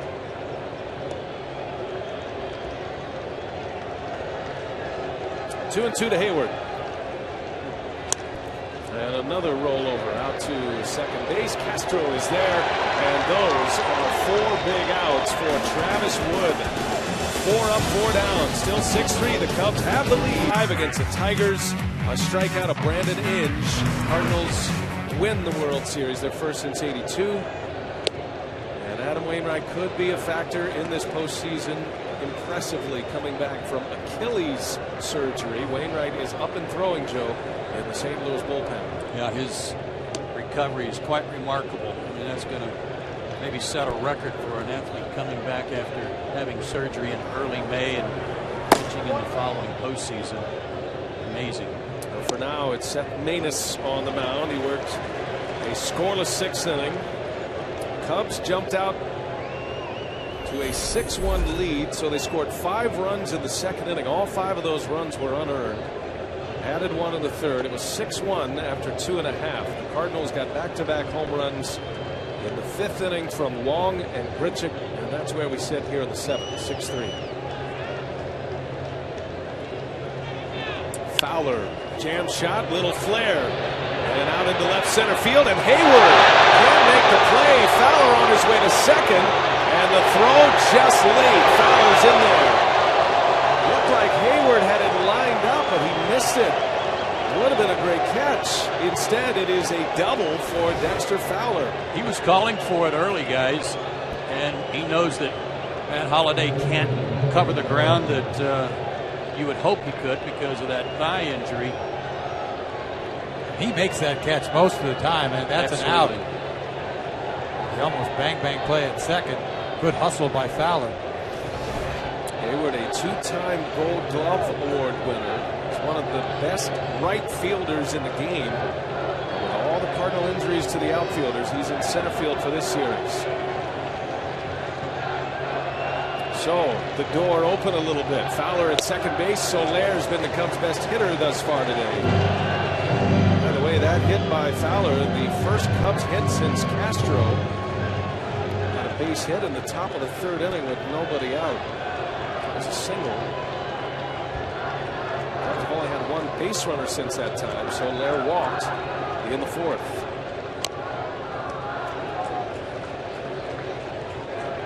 Solaire in that 2nd inning after the Cubs are playing small ball with safety squeezes. Solaire with a bomb to center field.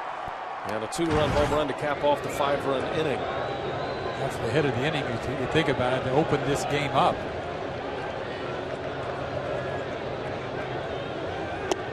Solaire takes the ball down and in. Last year, Solaire hit 5 homers, had 89 big league at-bats. Came back this year, hit 10 home runs, 366 at-bats. They feel like he's going to be a 20 to 30 home run performer in the big leagues. I don't question that. He's going to continue to get stronger and learn the pitchers a little better. We've already seen some patience from him. Patience, yeah. Did not arrive to the big leagues until last year in late August. Had one of his best games to date right here at Busch Stadium. Very early in his career, it was just his third start. Had 9 total bases in a game, including 2 homers in this venue. That was a game that Kyle Hendricks started as well. Crowd wanted that call, and Mike Matheny is barking at the home plate umpire, Bill Welke. See that open stance, he's throwing that sinker down and into his kneecap. Perfect pitch, rolls inside. And now Molina wants to go out for a check. And he will bring Wong with him. You wonder if they're changing the signs here with Fowler at second base. He tapped the umpire on the chest before he left. I didn't wonder what that was all about.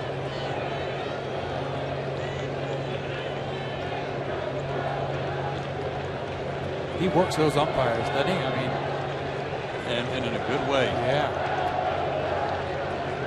3-2 pitch. Soler lays off. Another terrific at bat.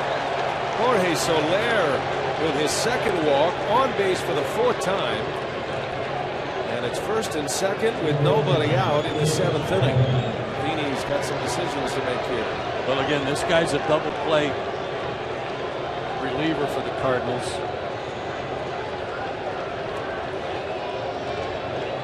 15 postseason games that I talked about, how he's pitched so well for them. 8 double plays from right-handed hitters this year, 3 from left-handers. The Cubs are hoping this is the at-bat. Chris Bryant breaks out. And a swing and a grounder. Shortstop Peralta over to Wong, and he bobbles the pivot again. Boy, that looked like a tailor-made double play. Now Bryant does run well. Looked like it was right in the wheelhouse, and Wong has his troubles for the 2nd time in this game. Wong tries to hurry up. To me, it was not made for order double play. He had to hurry up and get rid of it, and he knew it, and that's why he made a mistake.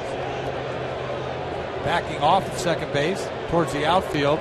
Little flip throw, doesn't make the exchange. That was Wong's error that helped set up a 5-run inning in the 2nd. So no double play, and that means a pitching change is coming. Adam Wainwright, he is back. Ball here. And what a matchup it is going to be right out of the gates for Wainwright. Anthony Rizzo at the plate. Cubs are looking for a knockout punch here. They lead by 3, 2 on, 1 out, and the Cubs have their best hitter at the plate. I've never seen a guy come out of the bullpen in a situation like this and throw out of the windup. Adams' first 5 or 6 pitches, he threw out of the windup before he threw out of the stretch. There's at first and third, working out of the stretch, and Rizzo, a shot, caught at third, to the bag, not in time. And Carpenter thinks he got him. He's going to ask for a replay here. This could be huge. It would end the inning if it is overturned, if they decide to challenge. Rizzo got jammed. Carpenter was right there. That could have easily gone into left field for a hit. You're just thrilled you get an out here. Now you want 2. Ooh, that is so close. Fingertips. This could be overturned here. High fastball that hit right at Carpenter. And Matheny asked for the umpires to go to replay. So this will be in the hands of the umpires working this game in the Replay Review Center in New York. Oh, that's close. That's fingertips. Good luck, whoever that is. We don't know who is. There's a few umpires and supervisors looking at this play in New York. These 2, they don't have any say in this at this point. And from Dana Demuth's standpoint, the crew chief at third base, from his angle, he can't tell exactly where or when Fowler's fingers hit the bag. It's in his defense, so he's not there yet. I mean, it's just not there yet. That's as close as it gets. Dana Demuth was the calling umpire. He's also the crew chief, so he's joined over there by Mike Winters. What do you think, Joe? I mean, just quickly. I thought he was out. So did I. I thought he was out. Is there enough evidence to overturn it? This is a major call right here coming from the Replay Review Center. I think he's lucky that he got the line drive. You're talking about Rizzo hitting the ball the other way. I mean, that would have been double down the line. And good numbers against Wainwright in his career. Oh. That is so close. None of the angles yet give you that convincing replay. Right, because he's not there yet. Yeah, I don't know if they can overturn that. There it is. Good one. Oh, he's safe there. I don't know. That toe just... Oh, it's so close. The replay error. That is unbelievable. Can I change my vote? Yeah. I know. That's a great angle there. Here we go. Here's the call. Save. So, I mean, I don't blame him. There's not enough evidence there to overturn it. It was bang, bang. Look, if it's called out on the field, I don't think they overturn that either to save. I agree. So, instead of the inning ending, here is Starlin Castro now. Still runners at the corners. 2 outs for Castro. 250 hitter against Wainwright in his career.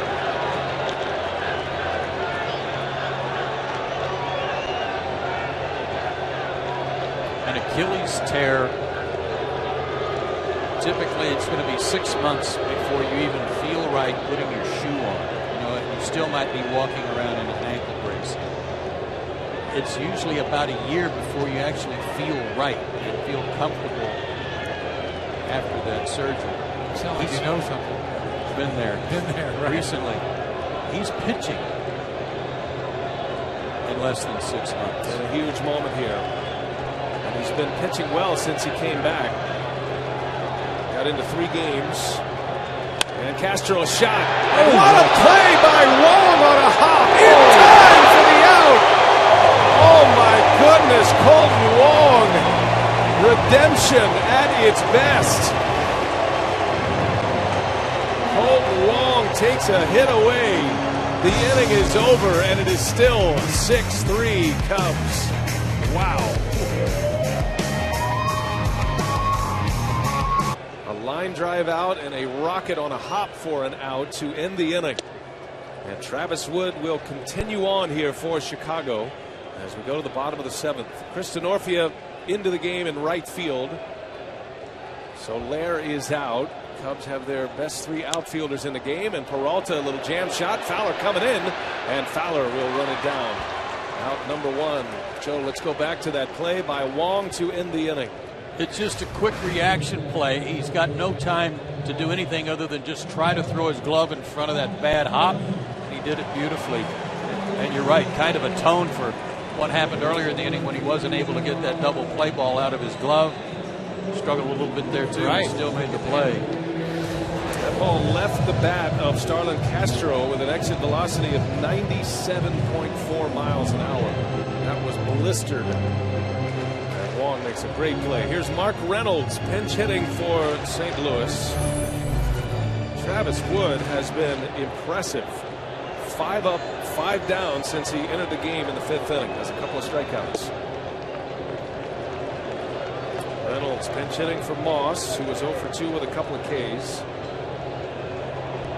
He'll stay and play first base most likely. Reynolds had a gem defensively last night, starting a double play. His first inning at first base last night. 3 infielders on the left side for the pull-hitting Mark Reynolds. At least on the ground he pulls. And a high fly ball deep into left field. Did he get it? Jackson has room and makes the play. And Mark Reynolds almost sending one out of here, but a long out. Out number 2 for Travis Wood. I was going to say right before that they need base runners. There's no way they're going to hit 6 solo shots tonight, and he almost went bridge right there. And now Yadier Molina. Molina has not been much at the plate. He's dealing with that right thumb injury, or left thumb injury, I should say, his catching hand. And jumps on that first pitch, he fouls it away. He's taken a lot of first pitch swings. So heavily taped, you can even see the batting glove doesn't even quite fit over that tape. There's a little loose in there.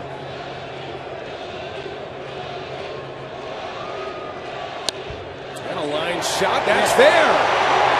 Off the side wall, Molina will settle for a single. Yadier Molina going to the opposite field. Look at that Cardinal bench. Pointing at Molina. Well, he just flicked that thing down the right field line. Not much of a swing at all. Took it out of the glove almost.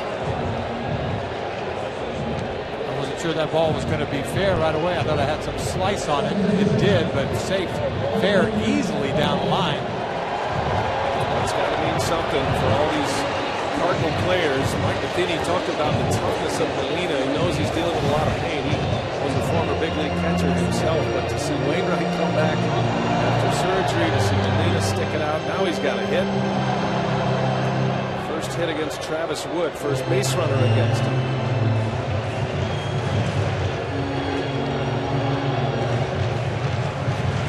Chris Bosio, fine pitching coach of the Cubs, on his way out. That hit by Molina, by the way, the 90th career postseason hit that ties Albert Pujols for the most among active players. Yeah, he's already got the mark right now among active players for most games played. I think he's looking over there at Jose Aquindo and asking if he wants him to run here. I'm guessing the answer is no. No thanks. He's got protective oven gloves on for whatever comes along. I mean, the stolen base is probably not what Oquendo had in mind. It's great that you can see him lapping like that, you know, in the playoffs. And he knows that it's such a stretch for him to play, to me. Here's Colin Wong now. Here's a key matchup. Lefty on lefty. Wong in the 5th inning with 2 outs, went deep. Wong has 10 career postseason hits. His last 9 have been extra base hits. Ties a record, and he lines out into center field. Fowler is there to make the play.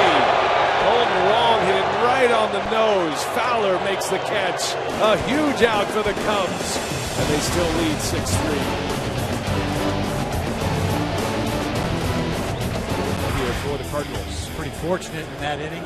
Almost a double play ball, but really 2 bullets. And he continues. Austin Jackson will lead off. He was the igniter in that 2nd inning. It was a mishandled double play pivot by Wong in that inning. He committed an error. He threw the ball into the dugout. And then Jackson, after making it to second base on that error, stole third. And Joe, I thought that was the key moment in that inning, and if the Cubs hang on to win this game, that'll be the big moment in the ball game if the Cubs win game 2. I immediately looked in their dugout, and the whole dugout erupted. Jackson down the right field line, slicing foul. It almost ignited their dugout to say, let's go.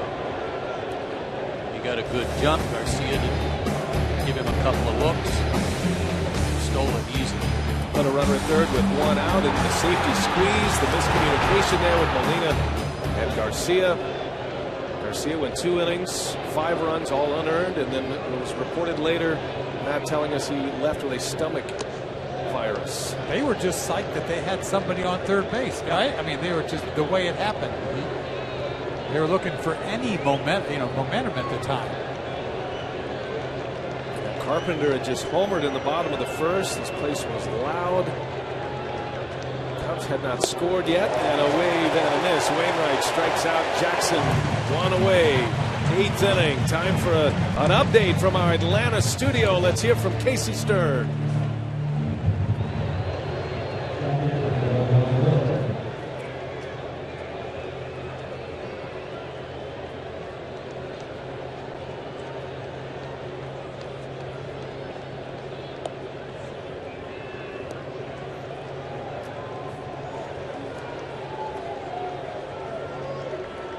All right, Casey, thanks. That'll be a fun one tonight. High octane from Syndergaard. Greinke's got the big velocity too, and will have a shot at a Cy Young Award this year. He and Jake Arrieta, but Clayton Kershaw in that grouping as well. Miguel Montero with 1 away. You know, Dennis, you said when Wainwright came in, you would be amped up with that standing ovation. I think maybe that had an effect even on this veteran pitcher with some of his pitches last inning that resulted in him being in the middle of the plate, because the strikeout at Jackson was a Wainwright A hook. Right. There's no way you can step on that mound. And with the adrenaline flow that he had, the gods helped him, though, right? A couple balls hit hard. Now he's back on the beam again. Rizzo had that line drive out to third, and then that rocket off the bat of Castro, one hopper to Wong. Wainwright starts a clean inning here in the 8th inning. There's nobody warming in the bullpen, by the way, for St. Louis. So this is Wainwright's 8th inning, trying to give him 5 outs. Can't say enough about the work that Travis Wood has done tonight for Chicago. 7 huge outs. I know the line drive that ended last inning was a little fortunate, but still huge outs. With 2 1/3, no runs, 1 hit. And Montero dribbles 1 foul. One of the tests for Wainwright that they, at least as yet, have not tried, and that is to see if he can cover first or cover a bunt, dropping a bunt down on him, see how he can feel his position. When he was in the bullpen, he was practicing first step before he even started warming up. You know, like one first burst of energy, boom, he kept going. Here's a 2-2. And a called strike 3. Wainwright punches out Montero. 93. 2 outs in the 8th. Say you can follow the postseason right from your phone with Team Stream by Bleacher Report. Get the latest MLB news, scores, highlights, all in the palm of your hand. Download Team Stream on the App Store or Google Play today. Cubs are going to go to their bench. Kyle Schwarber will pitch. And the Cardinals will put a shift on for Schwarber. Matt Carpenter moves over to the right side of the infield. So here's Schwarber, who's been a hot hitter in his first postseason, his rookie season in the big leagues. Hit one of the longest home runs of the postseason in that wild card game against Pittsburgh. And now, interestingly enough, the Cardinals decide not to use a shift, and they've moved Carpenter back over to third base. That's interesting.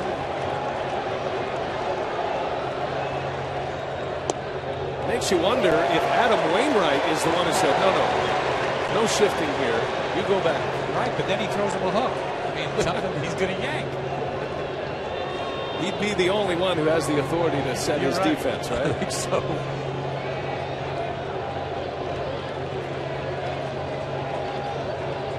Pause by Wainwright. The 0-1. Schwarber, a wave and a miss. That's his signature, that hook. It's ended World Series, playoffs, you name it.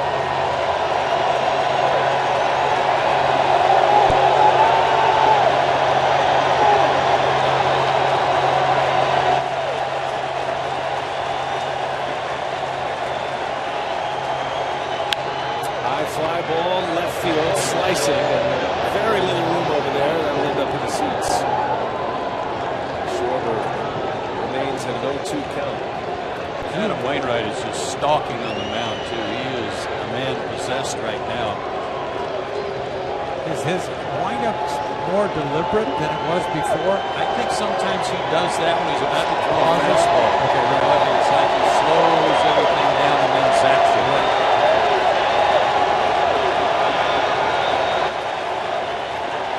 0-2 pitch.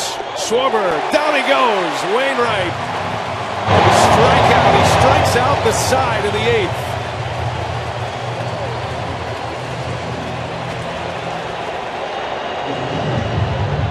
Game 3 on Monday at Wrigley Field. We saw Greg Garcia will bat for St. Louis. And Trevor Cahill gets the 8th inning tonight for the Chicago Cubs. What a story this Cahill is, if you think about it. I mean, he was down and out. Atlanta finally took him, right? Took him off the hands of Arizona. Release him, did they not? They did. Here you go. Ground balls. Postseason. And 1 pitch and 1 out for Trevor Cahill.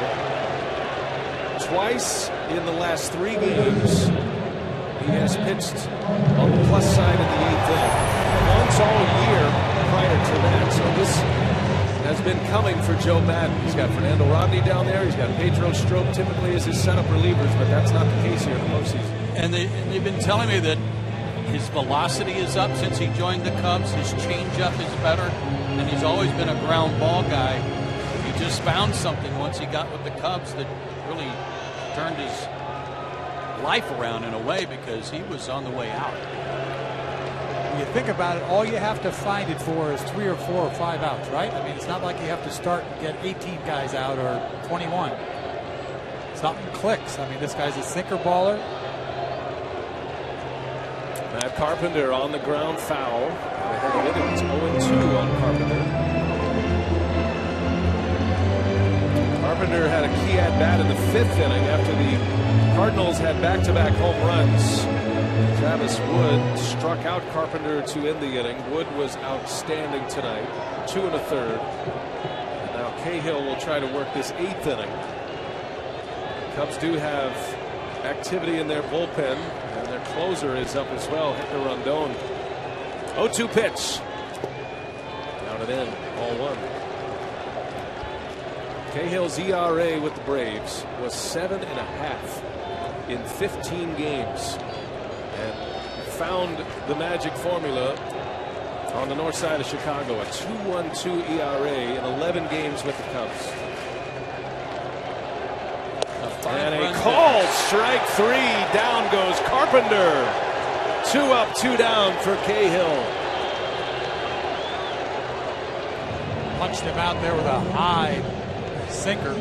Let's take a look at tonight's playmakers presented by Chrysler. And certainly Stephen Piscotty is on the list. The Cardinal rookies took homer in their first postseason game. And the terrific radio man of the Cardinals, Mike Shannon, did it back in the World Series of '64.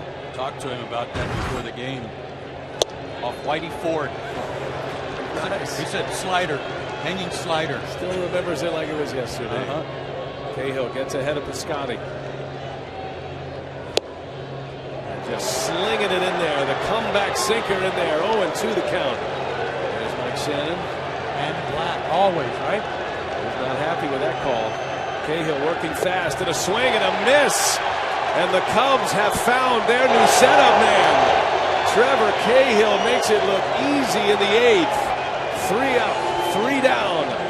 To the 9th we go. Trevor Cahill, who was left for dead by the Atlanta Braves from a baseball context, and he just came out and lit up the Cardinals.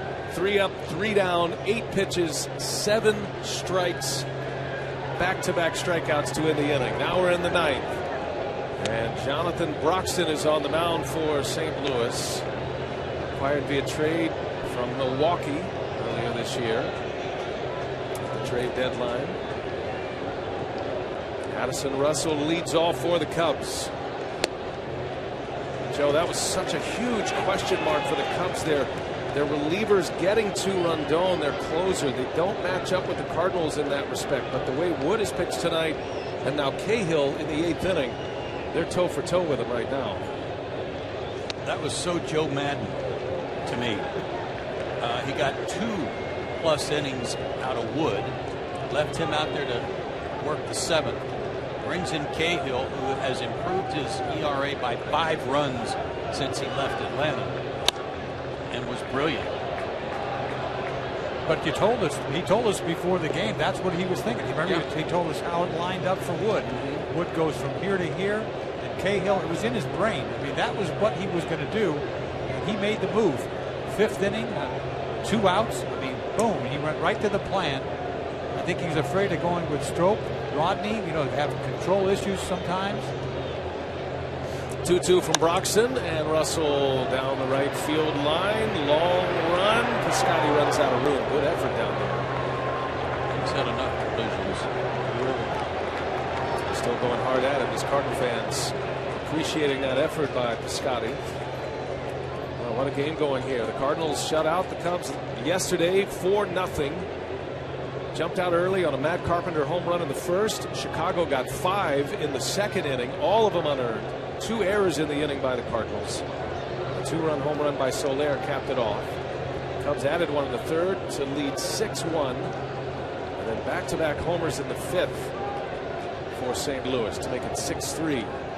It's been that way ever since. And this is a big inning for Broxton and the Cardinals. They've got to hold the Cubs right here and give themselves a decent chance in the bottom of the ninth, knowing what's coming Monday in Chicago. This bullpen's done a nice job to get him to this point. You think about it. Now to set up for their closer, Rondon. And Russell on the ground. Carpenter will wind it up, and there is the first out. So Trevor Cahill back with the power sinker going. Sinkers up, sinkers down, and ground balls. It makes a beautiful thing when you come out in the game, and the first pitch you throw, you get an out. And then that high sinker that came back, this sinker just fell off the table. He's feeling good about himself. And to strike out 2 batters and still only throw 8 pitches. 7 of those strikes. Looking ahead to the St. Louis 9th inning. Matt Holliday, Jason Hayward, Johnny Peralta, the power company for the Cardinals. One away for Fowler. Game 2s in a best of 5. Always a swing game. A team that has lost can ill afford to go down 2-0. Most recently, the Giants came back from a 2-0 deficit to win. That was back in 2012. They would go on to win the World Series that year. But Joe Madden has a weapon that most do not, and that is Jake Arrieta, who gets the ball Monday at Wrigley Field. So it's just as much swing for the Cardinals. Long, another diving stop, and another beautiful play by Colton Wong. He has had a couple of defensive gems here in the late innings. Boy, he has made up for whatever problem he had of not turning a double play with these 2 last plays. This one with a lot of range to his left makes it look easy, and that bullet that he caught one hopper when Wainwright was out there. This is a beautiful play. Lays out. Making 2 plays like he's made the last couple of innings versus what troubles he had earlier in the game. It's unbelievable. It's the same guy. So here is Denorfia. Denorfia came into the game in right field for defensive purposes. He is batting for the first time here. He's batting in the spot of Jorge Soler, who's going to be one of the stars of this game if the Cubs hang on to win. Soler with 2 hits, 2 walks, and a double, and a 2-run home run in the 5-run second.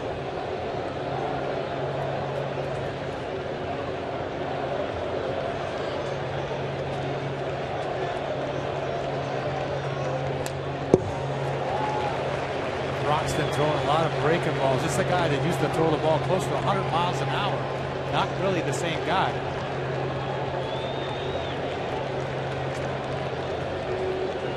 Broxton has been a closer in the big leagues, been an all-star closer, as a matter of fact. The Dodgers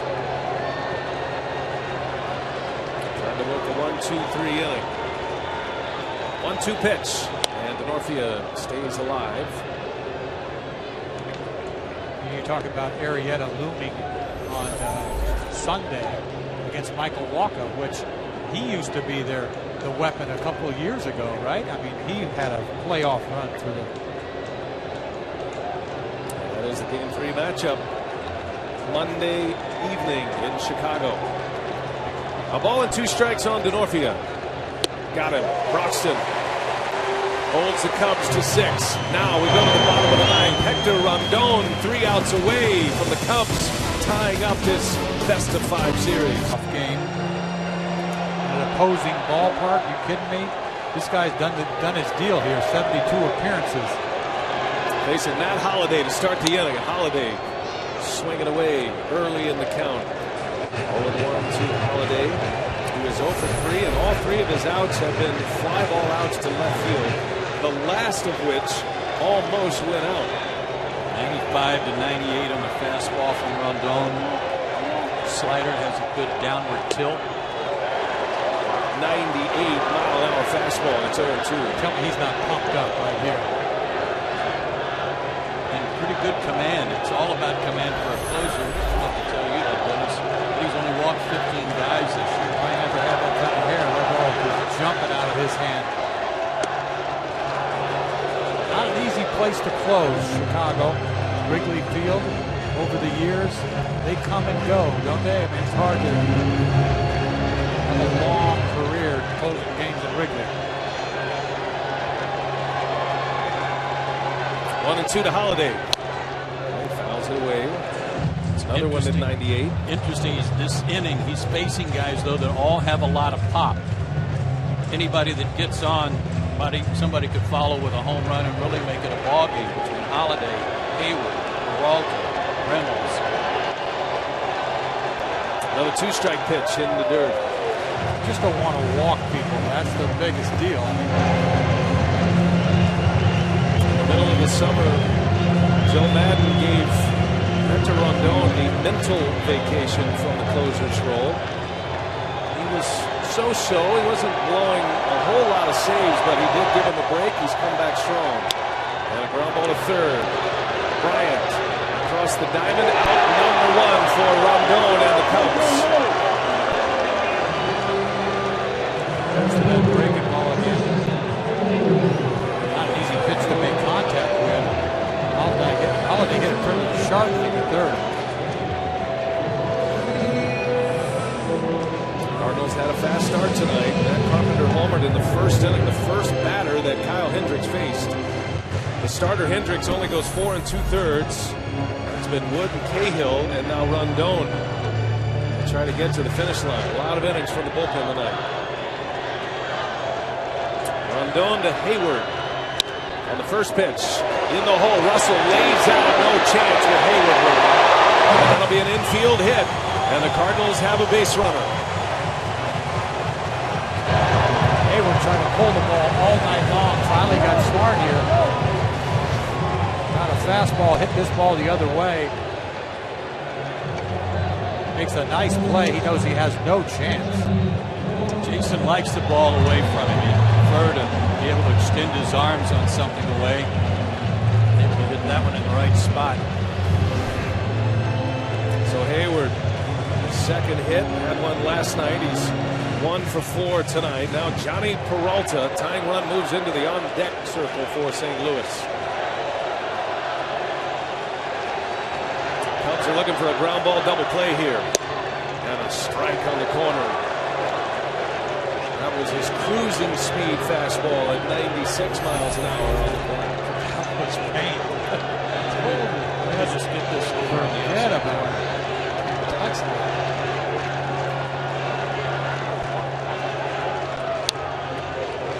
Defensive swing, 0-2 the count. He dots that 3 times. He's got an out.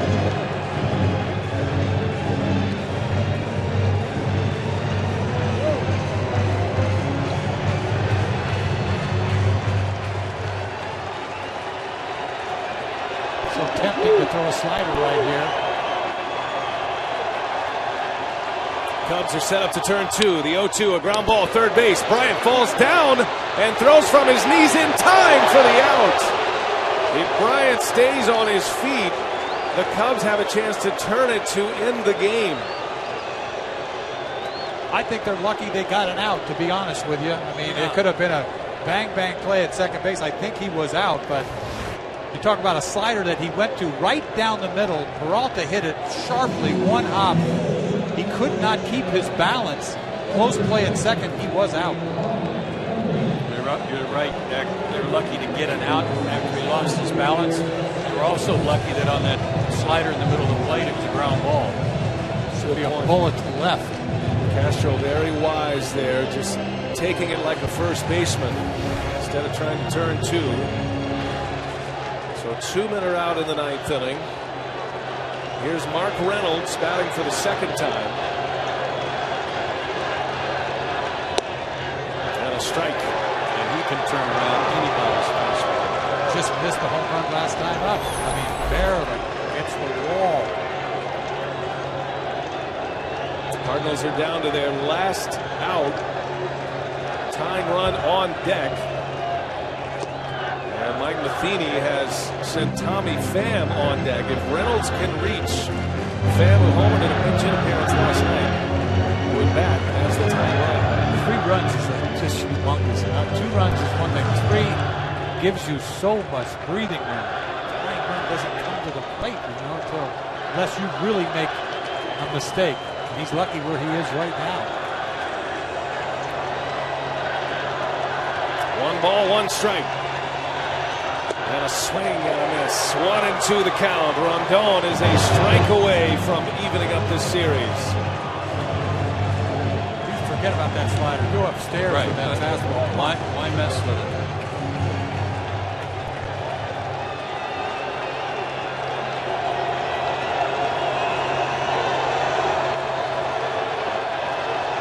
Cardinals down to their last strike. Reynolds takes a ball. Oh, man. You got to have some serious faith in your umpire right there. That was close. It's hard to frame that, what, 96 was it? 97? Hold it there. It's just a little outside. Blistering fastball, and Madden drops a wow on Bill Welke. 2-2 pitch. Reynolds on the ground. Bryant's got it. And Bryant across the diamond. It is in time, and the Chicago Cubs even up this series at a game apiece. And their horse is on the mound for Game 3, Jake Arrieta. The Cubs with a 5-run second inning hang on to win it. Snaps a 7-game NLDS losing streak.